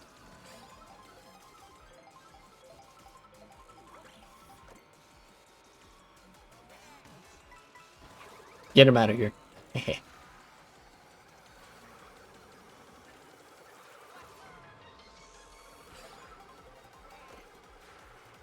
Alright. Give me this. Yes. Dang it, boo.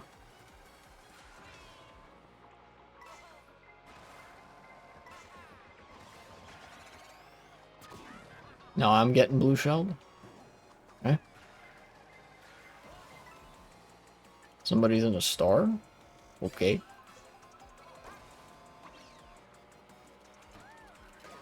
Don't, what? Oh, I hit somebody with that. Again, thank fuck for AI that rubber bands when you're behind.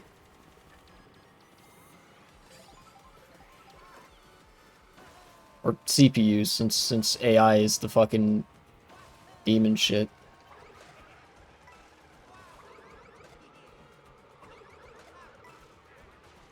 Well, no, I guess you could consider this like a... Could you? I don't know. The programming of the computer players in Mario Kart varies from game to game, but I don't think it's ever been like the fucking extremely power inefficient, like algorithm, like learning, like quote unquote learning driven thing that AI purports to be, you know? It has always been like a sloppy facsimile of what like a human player would do, that's for sure. But apart from that, I don't really know. Also, the return of water being my fucking worst enemy. Oh, perfect. Let's fucking go.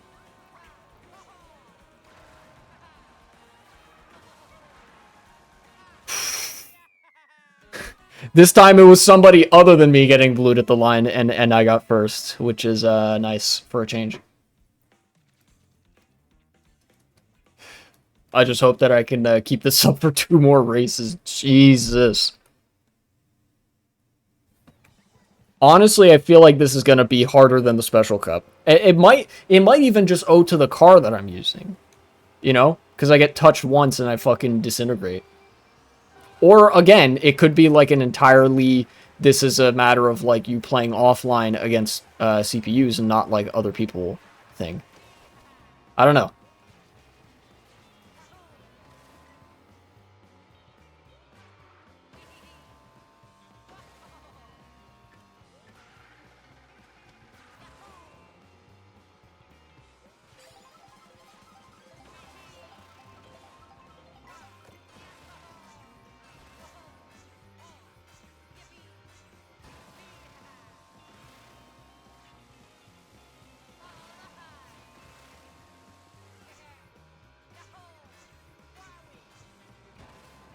I don't know what that did for me, if anything.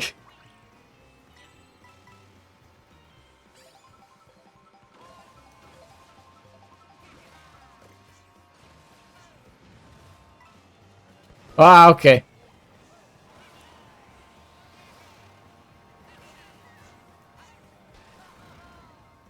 Also, I don't know. It seems like if you do, I thought you got a bigger trick boost if you did more tricks on each trick ramp, but I don't know.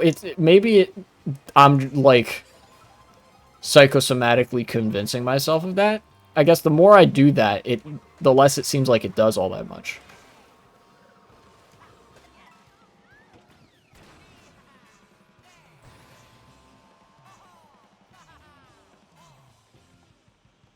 Okay. Oh. Don't mind if I do. Don't mind if I do. Hamburger. Okay, get out of the way of that piranha plant. And Lakitu somehow finds a way not just to pass me, but blast in front of me. Great. The fucking trick gets ruined by that thing. God dang it. Are you serious? Come on. Oh, and now the AI is gonna stop rubber banding now that I'm not in first on the like final stretch or something. Great. Love that. Oh, never mind. He's still rubber banded a little bit. Get out of here, idiot.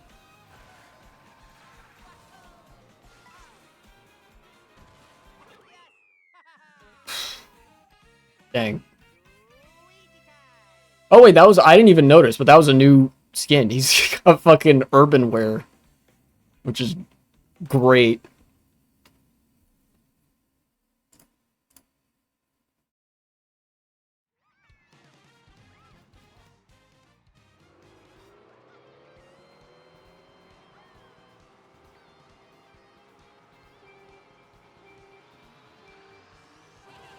Okay. I think this is the last course, right?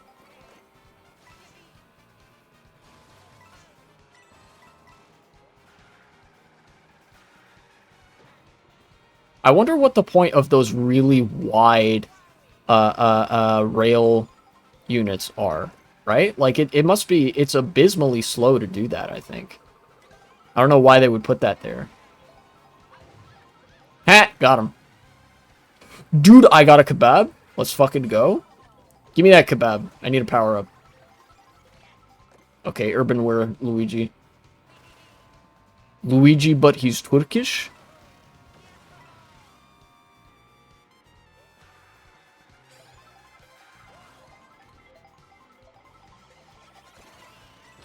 Oh, okay. I was kind of waiting for the item roulette to finish on that one, and I barely used the super horn in time. Definitely playing with fire there. Ooh, this is an opportunity for me to... Oh, I actually got it.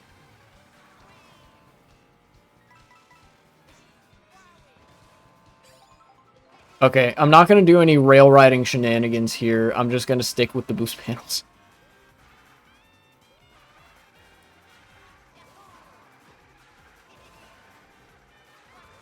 Wait, that's an alternate route up there. Oh, no, wait, that's what happens when you, like, turn around and shit. Okay. Yeah. You turn around this way, and then... Okay. So if I use this and do that... Okay, I do get the trick boost. Nice. So what I made the mistake last time of just using the feather and assuming that was the trick boost. You actually have to hop again in order to get the trick boost. You have to do another trick after you use the feather. Otherwise, you just do a little hop. I didn't know this. Finally done with the shell cup. Holy shit. It only took a good, like, 40 minutes.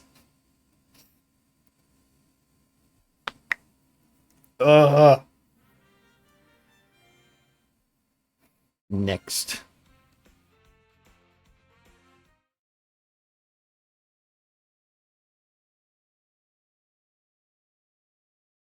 Bomb walking. 1,300 coins unlocked a new vehicle. So I assume it's like every 100 coins you unlock a new vehicle. Wow, got all these different outfits. BMX Luigi, Hamburglar Luigi, Citywear Luigi. That's pretty cool. The fucking coin purse guy? Yeah. Who do I want to be for the next couple things? I tried Baby Luigi. I think it didn't work out all that well. Maybe we'll do Shy Guy. What is this? Locomoto. It's a train motorcycle. That's cool.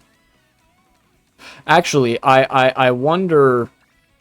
Let me change my sticker. What sticker I'm using. DK.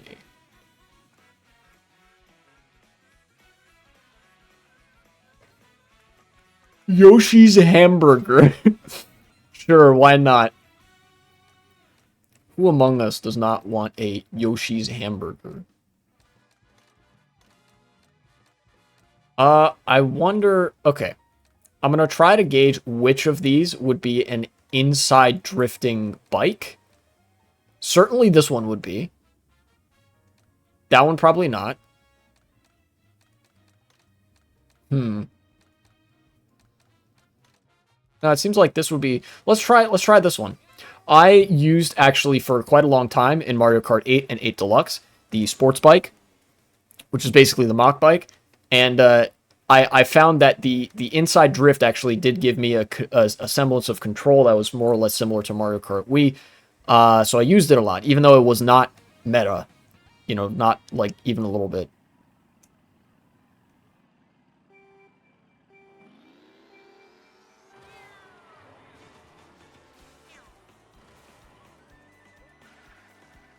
What? It's outside drift? That does not make any sense.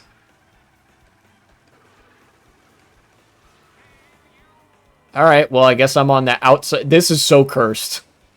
I guess I'm on the outside drifting mock bike for this GP.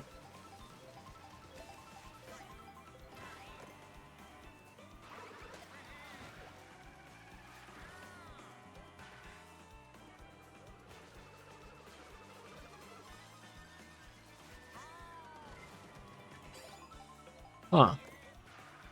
I wonder why it looks like for this track particularly, for Peach Beach of all tracks, they deviated from the standard sort of approach that they set where like the first track you'll be on it for 3 laps, and then you go to the like in between track sections. How are you feeling with this game? I think it's actually really fun. I'm enjoying the game quite a bit. I have some like gripes with the controls, but I think the mechanics that they've added are very cool. For the most part, I don't like the water sections. I'll be real, because you can't control it for shit. Most of the critiques I have around this game, apart from the political critique of the art style and how much it feels like the game has sort of been subsumed into a generifying machine of capital, if that makes sense. My controls are just not great in this game, it feels like. It feels like I have a very hard time controlling it.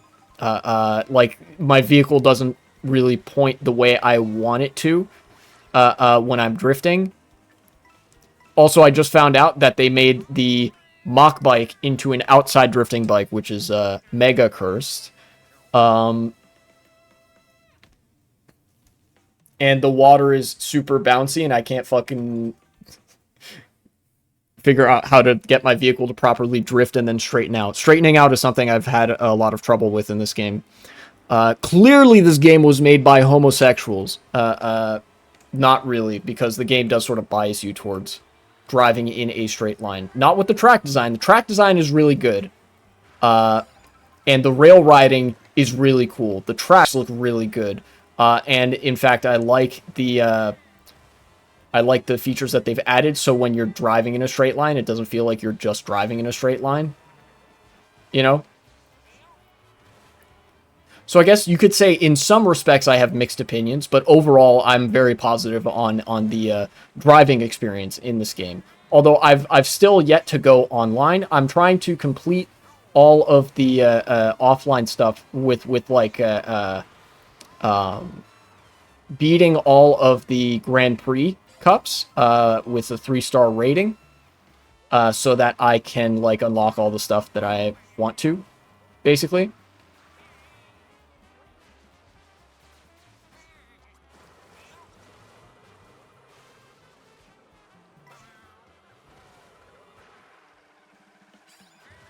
I saw a Luigi clip, which was just Luigi. He was second in the race, jumped over a void, and emoted, got hit with a red shell, making him fall on top of the first runner,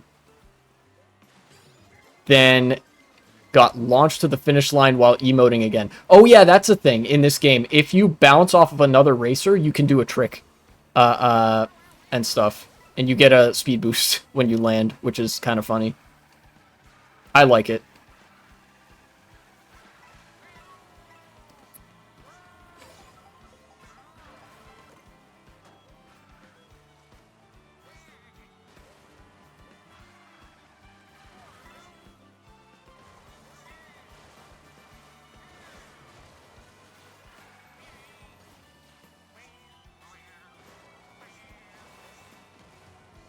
What is happening? How am I I'm in third? Hello?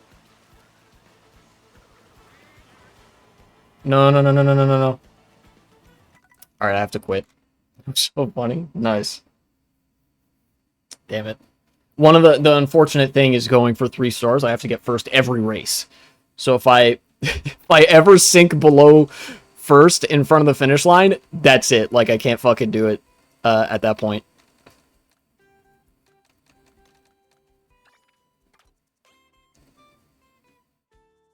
They made the mock bike outside drift, and they gave it shitty stats. What is this?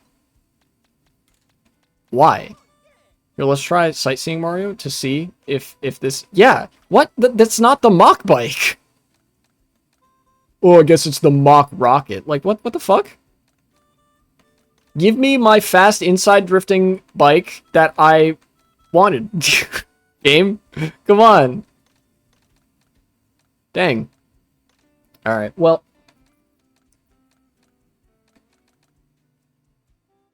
That was kind of a shit show, so let's go back to kart mode. I will do... You know what? I'll do the rally kart. Because that's cool. Let's see, okay, so I only have to do the banana cup and the leaf cup. I've done every other cup, 3 stars. Let's go. wonder what I get once I beat all the cups with a 3-star rating.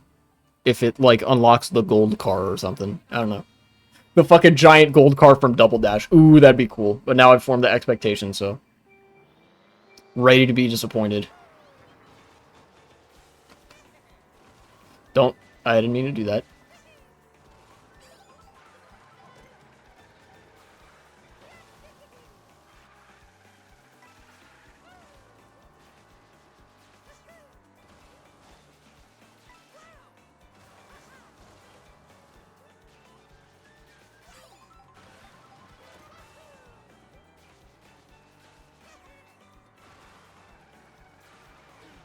Oh no! Who's stealing my mushroom? Ow? What? Why? Well, I guess the blue shell. Oh, there was a blue shell and a gold shell and a red shell. Because everybody has it in for me this race, I guess. Seriously, this is the first time I think I've gotten this fucked up this early.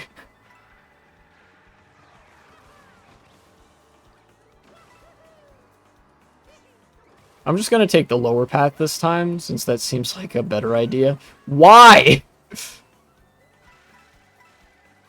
God damn it. Somebody over there doing the wall ride.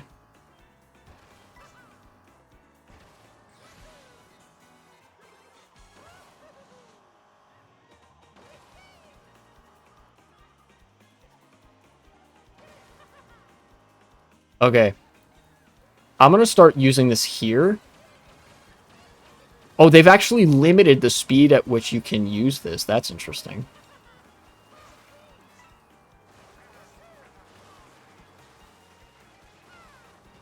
See, look at that. Look at how hard it is for me to straighten out in those kinds of situations.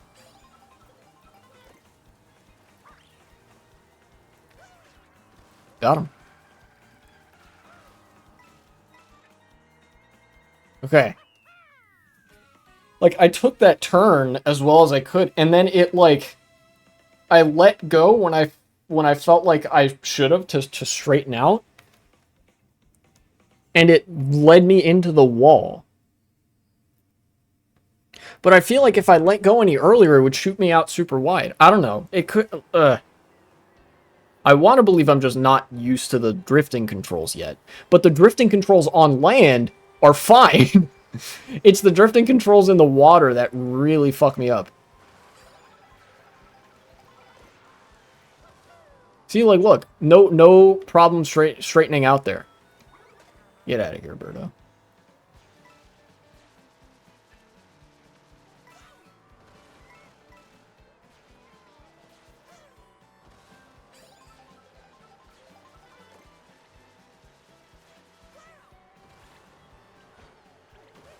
I'm going, okay. They really got it in for me.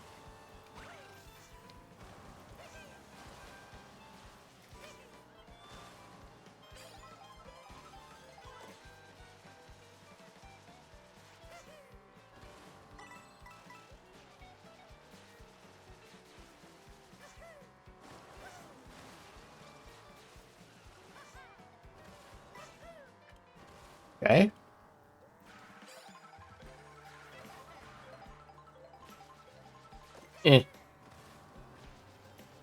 Alright, here we go. I'm going to try to drift on water again. It's probably going to suck. It went alright that time.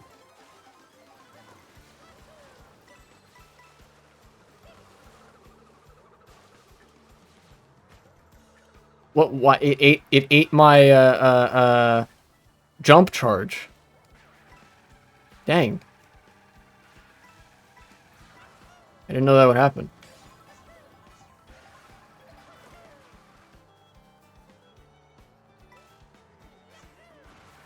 Okay.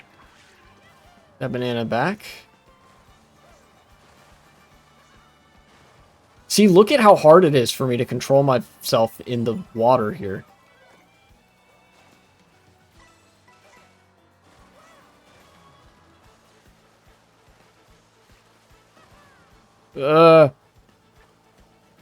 Okay.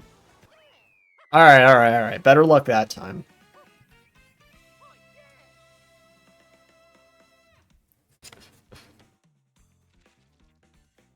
That Mario outfit looks so fucking good.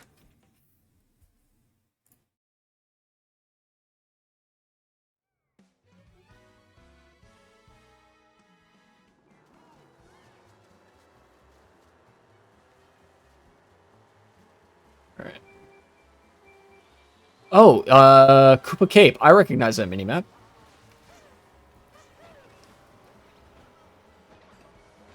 Stop pushing.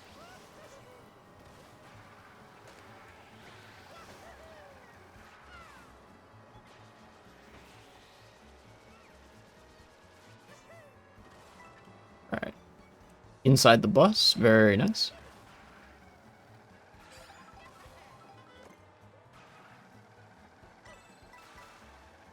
Barely avoided that car.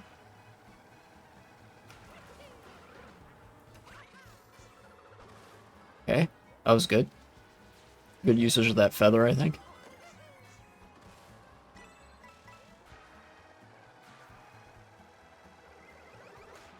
I'm kind of just doing the multiple tricks under the assumption that there's some kind of benefit to it. I'm very aware there could just not be. Whoa, okay. Alright. What? You stole my box. Dang.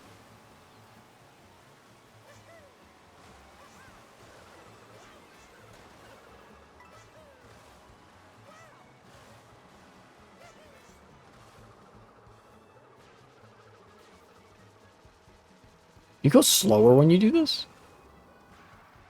Doesn't seem like it.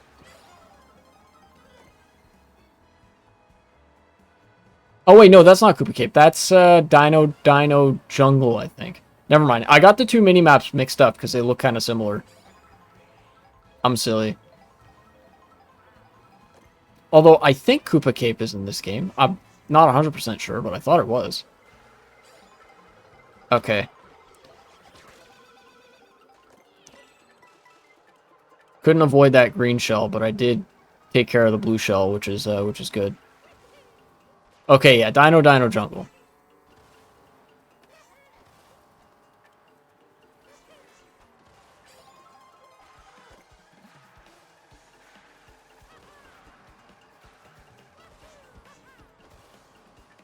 This reminds me, actually, the way that tricks work in this game, it's a little bit like that Hot Wheels game that I used to play all the time as a kid. Hot Wheels Stunt Track Challenge, where you would do multiple spins or whatever on one jump, but there was an added layer of difficulty that you had to like not do too many, otherwise you could spin out and like have to respawn or something. Yay! And you actually did get, there was an incentive to do more spins because you got more points. You got more points for doing that, and it filled up your, like, speed up gauge faster. But in this game, it seems like you don't get any additional reward for doing that. I could be wrong though. There could be a very minor boost in the trick boost that you get. So I intend to just keep doing it, probably. I may even look up whether or not it's like a real thing to do like a bunch of different tricks in one jump. You know, if anything, I feel like it would affect the number of tricks that you've done lifetime, like the stat. You know.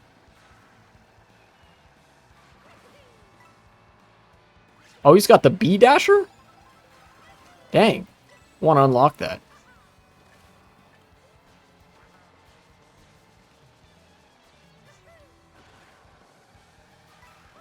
Oh, did he have a mushroom or something? Or is he just good off-road? I don't know. Ah! God dang it. 2 out of 3? Already?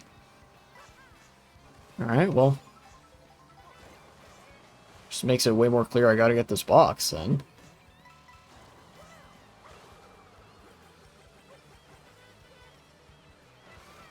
You're kidding. I threw so many ice balls and not one of them hit.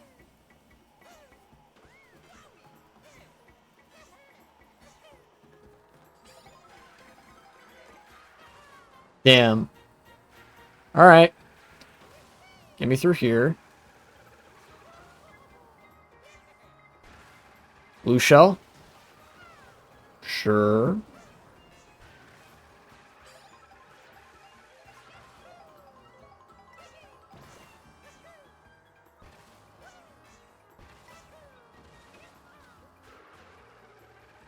Where's the finish line? Okay, it's in a little bit. That's gonna hit me. Okay.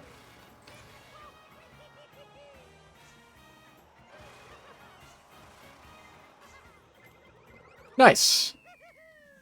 I win the race.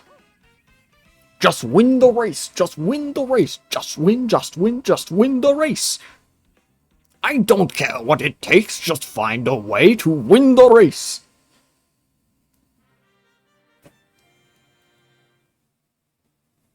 All right.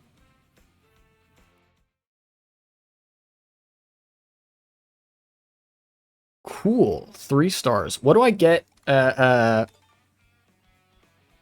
What vehicle do I get? What stickers do I get, actually? 420 kilometers in total. Nice. Single player. Grand Prix. I'll see what vehicle I unlocked, and then I gotta go refill my water and pee. Not in that order.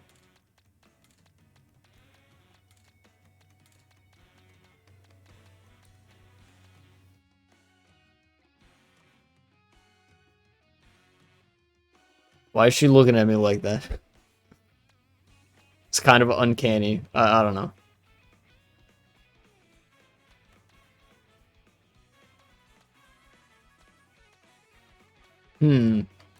Which character do I want to be? I will be Pianta. What did I unlock? Lobster? Huh? Lobster. Alright, I'll be right back.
I am back. No need for that anymore.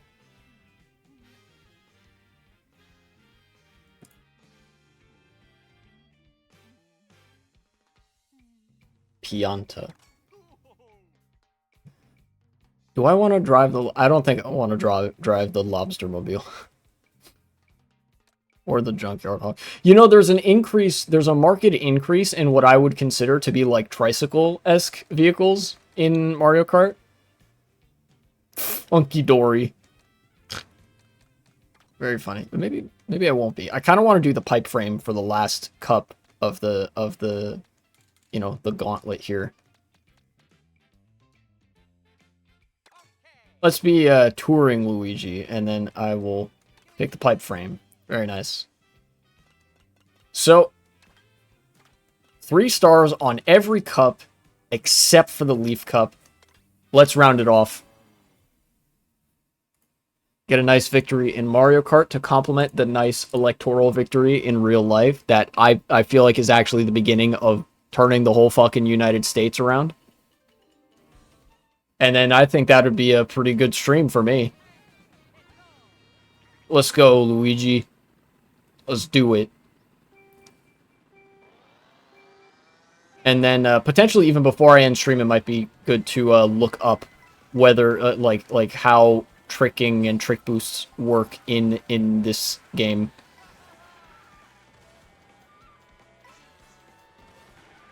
Oh, they're rail riding. Okay, I see.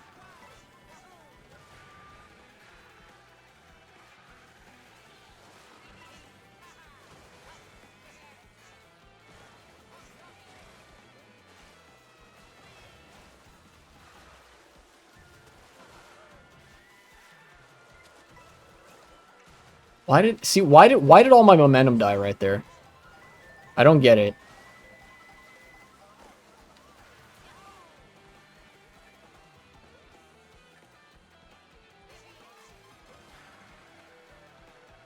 Okay, I gotta be on the lookout for that rail section coming up.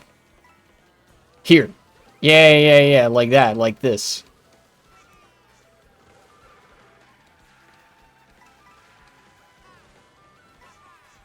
Boo is somehow still up there. Okay, not anymore. He got hit by a fish. I got hit by a fish.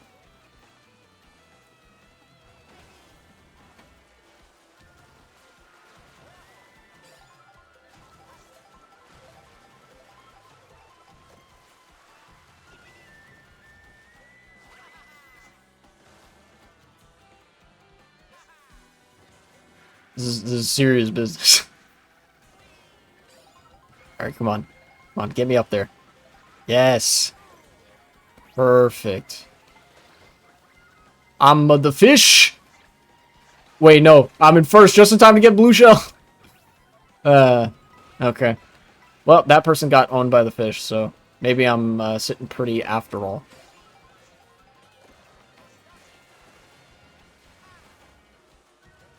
Now let's go wide. Just do some of this.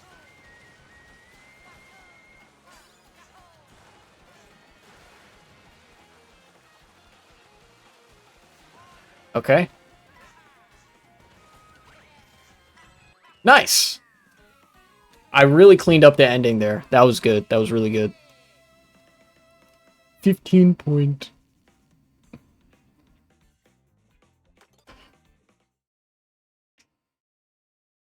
Dandelion depth. There's not a whole lot of depths going on right now, but we'll see. Maybe there's more depths coming up. Seems like we're actually high up right now.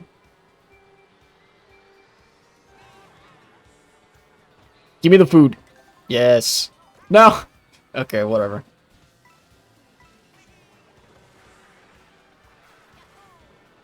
I don't know how the charging works on those kinds of rails. Oh, another Luigi outfit. Interesting. Whoa! That was almost cool.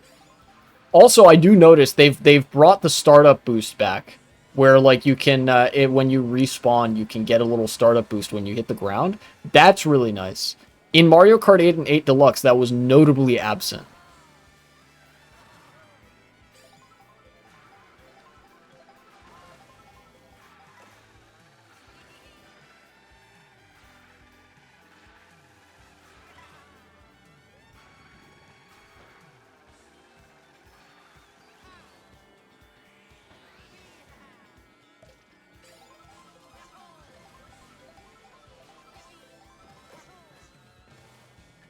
Okay. Oh, hello, Womps. Oh, I see. I forgot that, yeah, the Womps were here, and when they, like, slam down on the ground and whatever, they function as ramps. Alright. I'm gonna basically try to solely overtake Boo with lines. And that's why.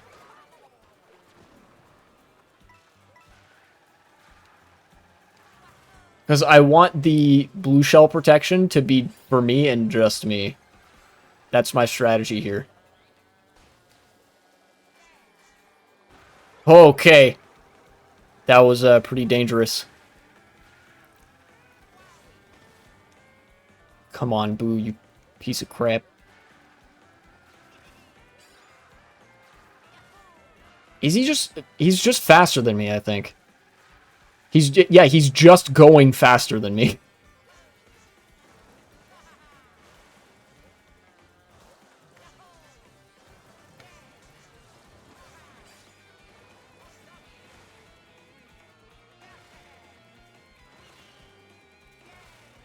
Alright. Now it's a matter of getting close enough to him.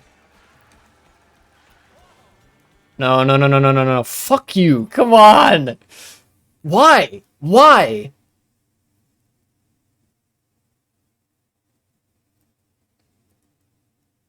And I promise you it's a rubber banding thing. Fucking hell. What is this? Oh, yeah, the Japanese leisure wear Luigi.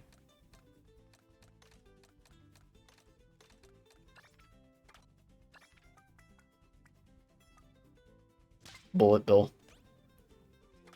I guess my speed isn't spectacular with the pipe frame, but, like, jeez, man. If I'm consistently going at top speed, the CPU shouldn't be able to just 100% of the time outline me. Did you see, like, how consistently I wasn't able to catch up there? You fucking... Ooh, you piece of shit, King Boo.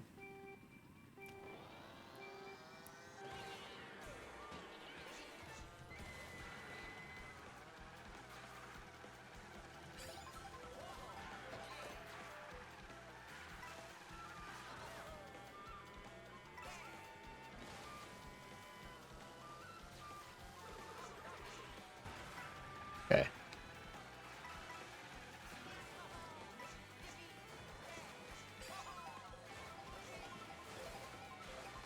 Well, I'm in second? How did they get up there? What? See, look at that. You guys see how little control I have over my vehicle in the water?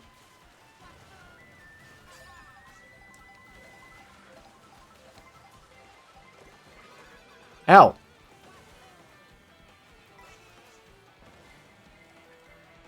Move out of the way. I'm not getting hit by that blue shell if I'm not in first. Yes, hit King Boo. No, it didn't hit King Boo. Piece of shit. Get out of here.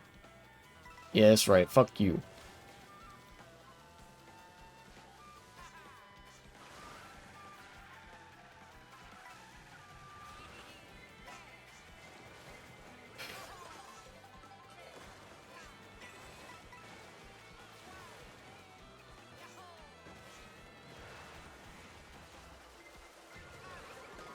Ow.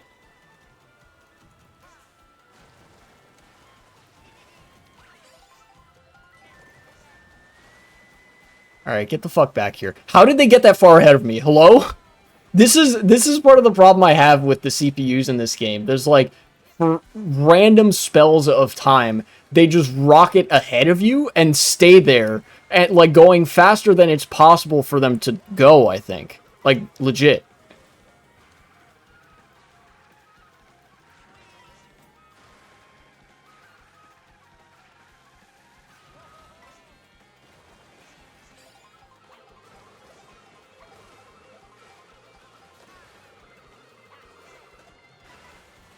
Yes! Kill the motherfucker! Where'd you come from?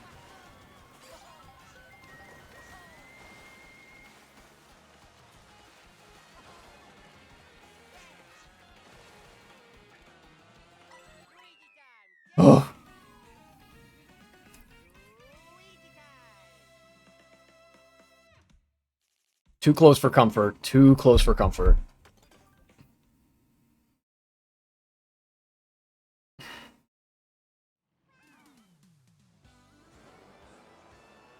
You know, for a track called Dandelion Depths, I sure wasn't seeing a whole lot of depths. You know?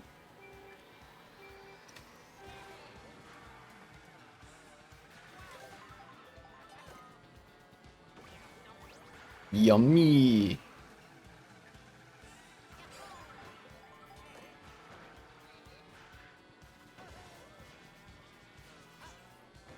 What? That didn't get me on the rail? Are you kidding me? Come on.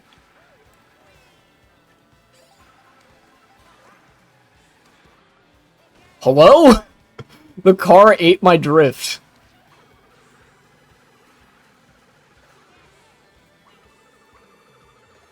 Got him.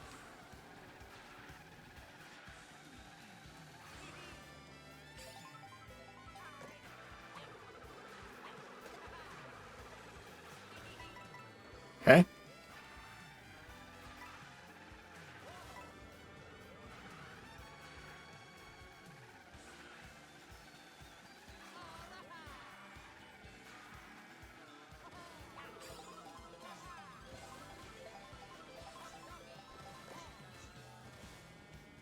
Alright. Red Shell in first. I'm not gonna be in first for long, because King Boo is about to just pass me by. Despite me, like, driving optimally as much as I can. Well, except for there. Oh. Was that... Oh, that was him. He got hit by that. Okay.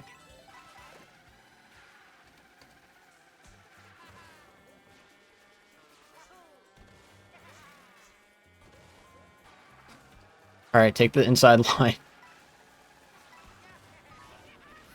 Ow. Oh, that could be bad.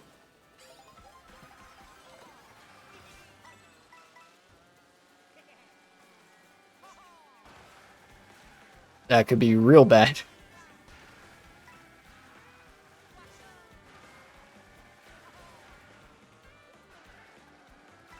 Okay, give me... No, I wanted a double box, and that's exactly why.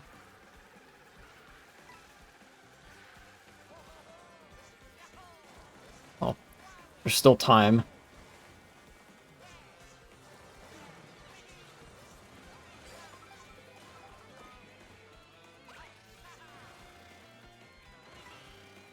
Come on.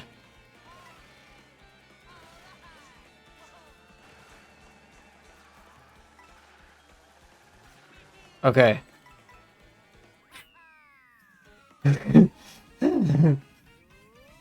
Okay, maybe there were some depths in that track. I don't know what about it was Dandelion, though. Because it looked like... Because we were going really high up. Like, it was an elevated location, but I guess there were sections where we went under into some caves and stuff, and there were some watery sections. I don't know what about that was Dandelion, though.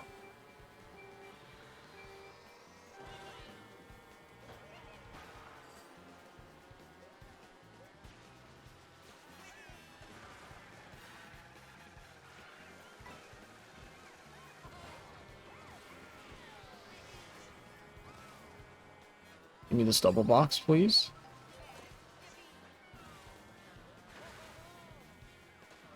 Thank you.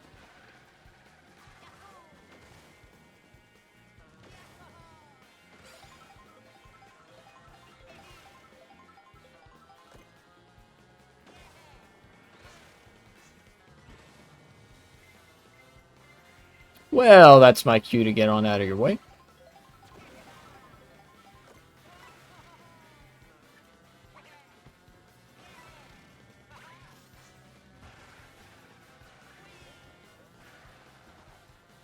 What, why?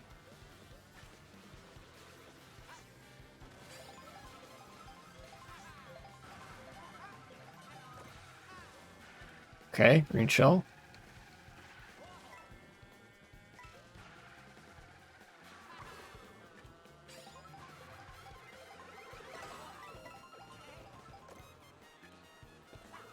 Fuck you, King.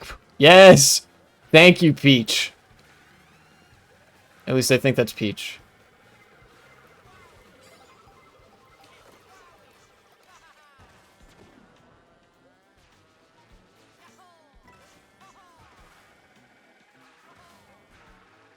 Make the turn.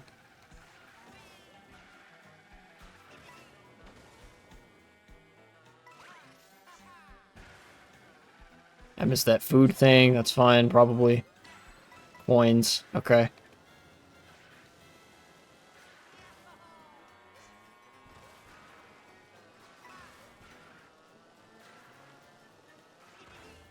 Boo Cinema. Alright. Oh, dude, jump scare? Spooky jump scare?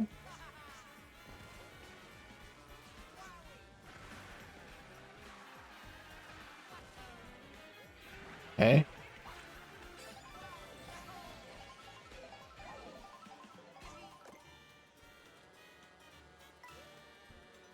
Rail riding? Cool. And I'm done. Cool. Wait, no, I'm not done. There's one more track, actually. Gee. That was just, the third race. Oh boy, oh boy, oh boy. Dry Bones Burnout. Ugh. There's a lot of pressure. I will actually be kind of mad if I have to redo this. Alright, charge up a jump. Very good. King Boo, you son of a... Ooh. I wonder, I know that in the... I know that the Mario Kart AI has certain hard-coded rivals. For example, it like there's one CPU that will always outperform all the other ones for the sake of like giving the player a consistent challenge. And I guess right for like when you pick Luigi, that's King Boo, which I guess makes sense. I don't know if they've thematically coded it or if it's random each time and I just happened to land on King Boo twice. But either way, it's really, really frustrating to deal with that. And I guess from a certain perspective, you could consider it good game design, right? Because otherwise there wouldn't really be a credible threat that you wouldn't get first all four races. Or that, like, your overall first place, like, couldn't be meaningfully threatened, you know? But I do think that, like, it's, like... I don't know. It's annoying to deal with in a game like Mario Kart where a lot is up to chance. And, of course, that's the nature of the game. So maybe it's just difficult and I'm being a bitch. I'd rather not the single player mode be difficult in a way that's like beyond your control, if possible. You know?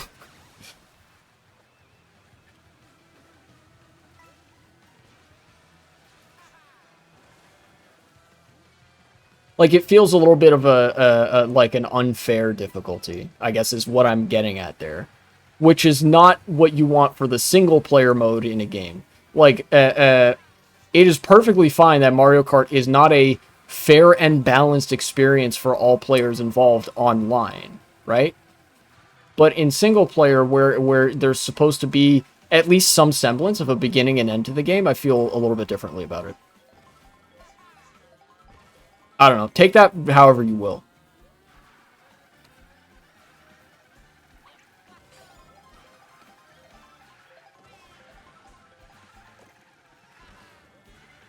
Who's all here, I wonder.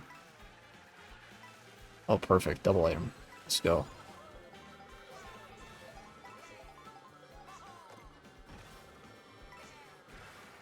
Yeah, those were the two items I least wanted to see out of that double item. Going to this one. Why? Why? I didn't... None of that was any of the buttons that I pushed. What is going on, dude?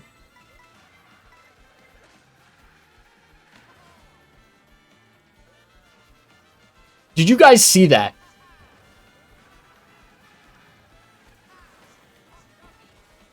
I try to drift left. Game shoots me right, and my driving shits itself for about 10 seconds straight. Jesus, it's a miracle I still got first. Game's fucking taking pity on me or something. See, that's what I mean when I feel like the controls of this game are not very, good.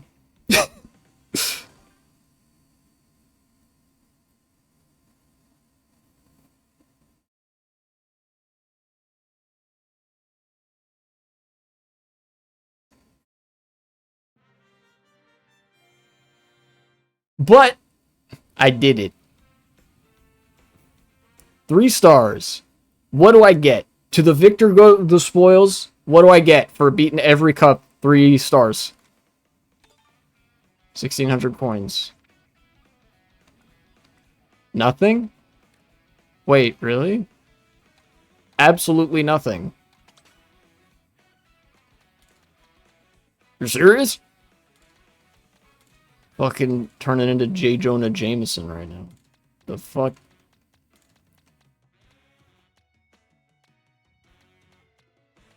I guess I could play as some other characters, try to unlock outfits and stuff. Oh, he's dancing. He's doing a little dance. Okay, okay. What vehicle did I unlock? W-Twin Chopper. Okay, so this is the Waluigi motorcycle. Alright, well... cool game. Really frustrating in single player. Predictably so. I'm gonna look up, actually, if you can unlock stuff in online mode. Mario Kart World unlock. Hold on. Can you unlock things in online?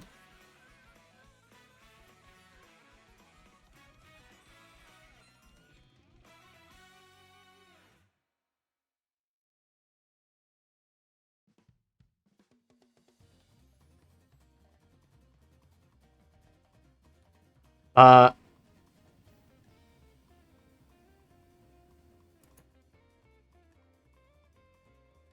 2 weeks ago. So unlocking stuff. You can unlock all the carts by playing online. There's game facts. Those are just every 100 coins collected in the game. Okay, there are 7 unlockable characters by finishing GP Cups. DK, Daisy, Bowser Jr., Rosalina, Lakitu, Birdo, and King Boo. I have unlocked all those. There are 11 unlockable NPC characters that will get over time via Kamek item affecting you specific stages, which you can get online doing what you're doing. Okay, okay. So those are all good. A lot of the stickers are unlocked via driving distance, flight distance, etc. There are also a lot that are only unlocked via completing P missions, collecting Peach medallions, and hitting question mark panels. You can't get those outside of the free roam single player mode. You can only unlock the special cup in Rainbow Road by completing the first 7 cups. So I've unlocked. It looks like I have unlocked a decent amount of things, right?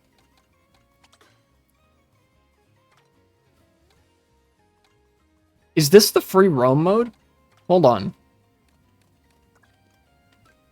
Map, maybe? Oh, wait a minute. Oh, okay. I see what's going on here. Alright, alright, alright. This might be the next thing I do then. Wow, look at that. Okay, so here is what I probably intend to do. I think, what was the thing that you can only unlock via single player mode?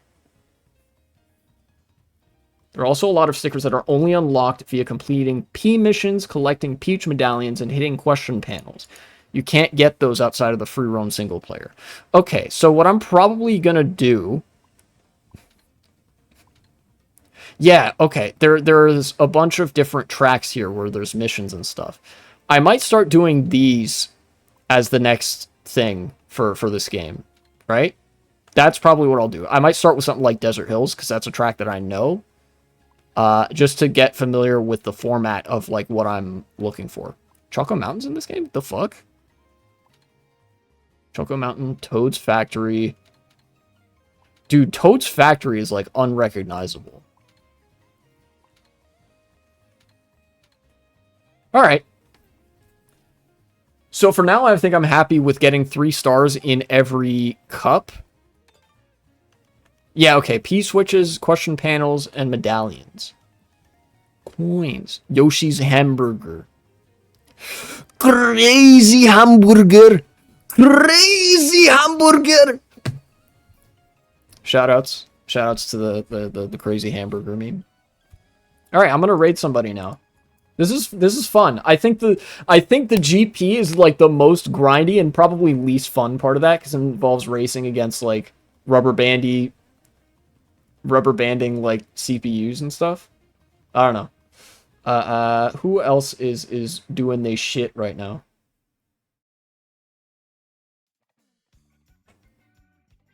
Oh, we got Azan. Shout outs to the people joining me. I do a lot of gaming. I talk a lot of politics. I did more gaming than politics this time because I'm just content to be happy for the moment that Zohran Mamdani won the NYC mayoral primary race, which is the harder of the two elections to win. It's not over just yet. Nonetheless, it's a huge W. So I'm gonna go raid Hassan because he's also basking in the W of the People's Republic of Mamdanistan. You know, the new New York.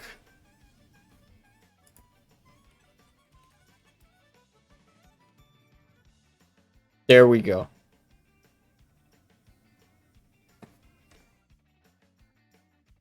Enjoy the Hasanabi broadcast. I will be back next time with more Mario Kart World. Hopefully my opinion on the game will hopefully improve with the non-GP versus like CPUs modes. You know, the free roam and shit. All right, bye.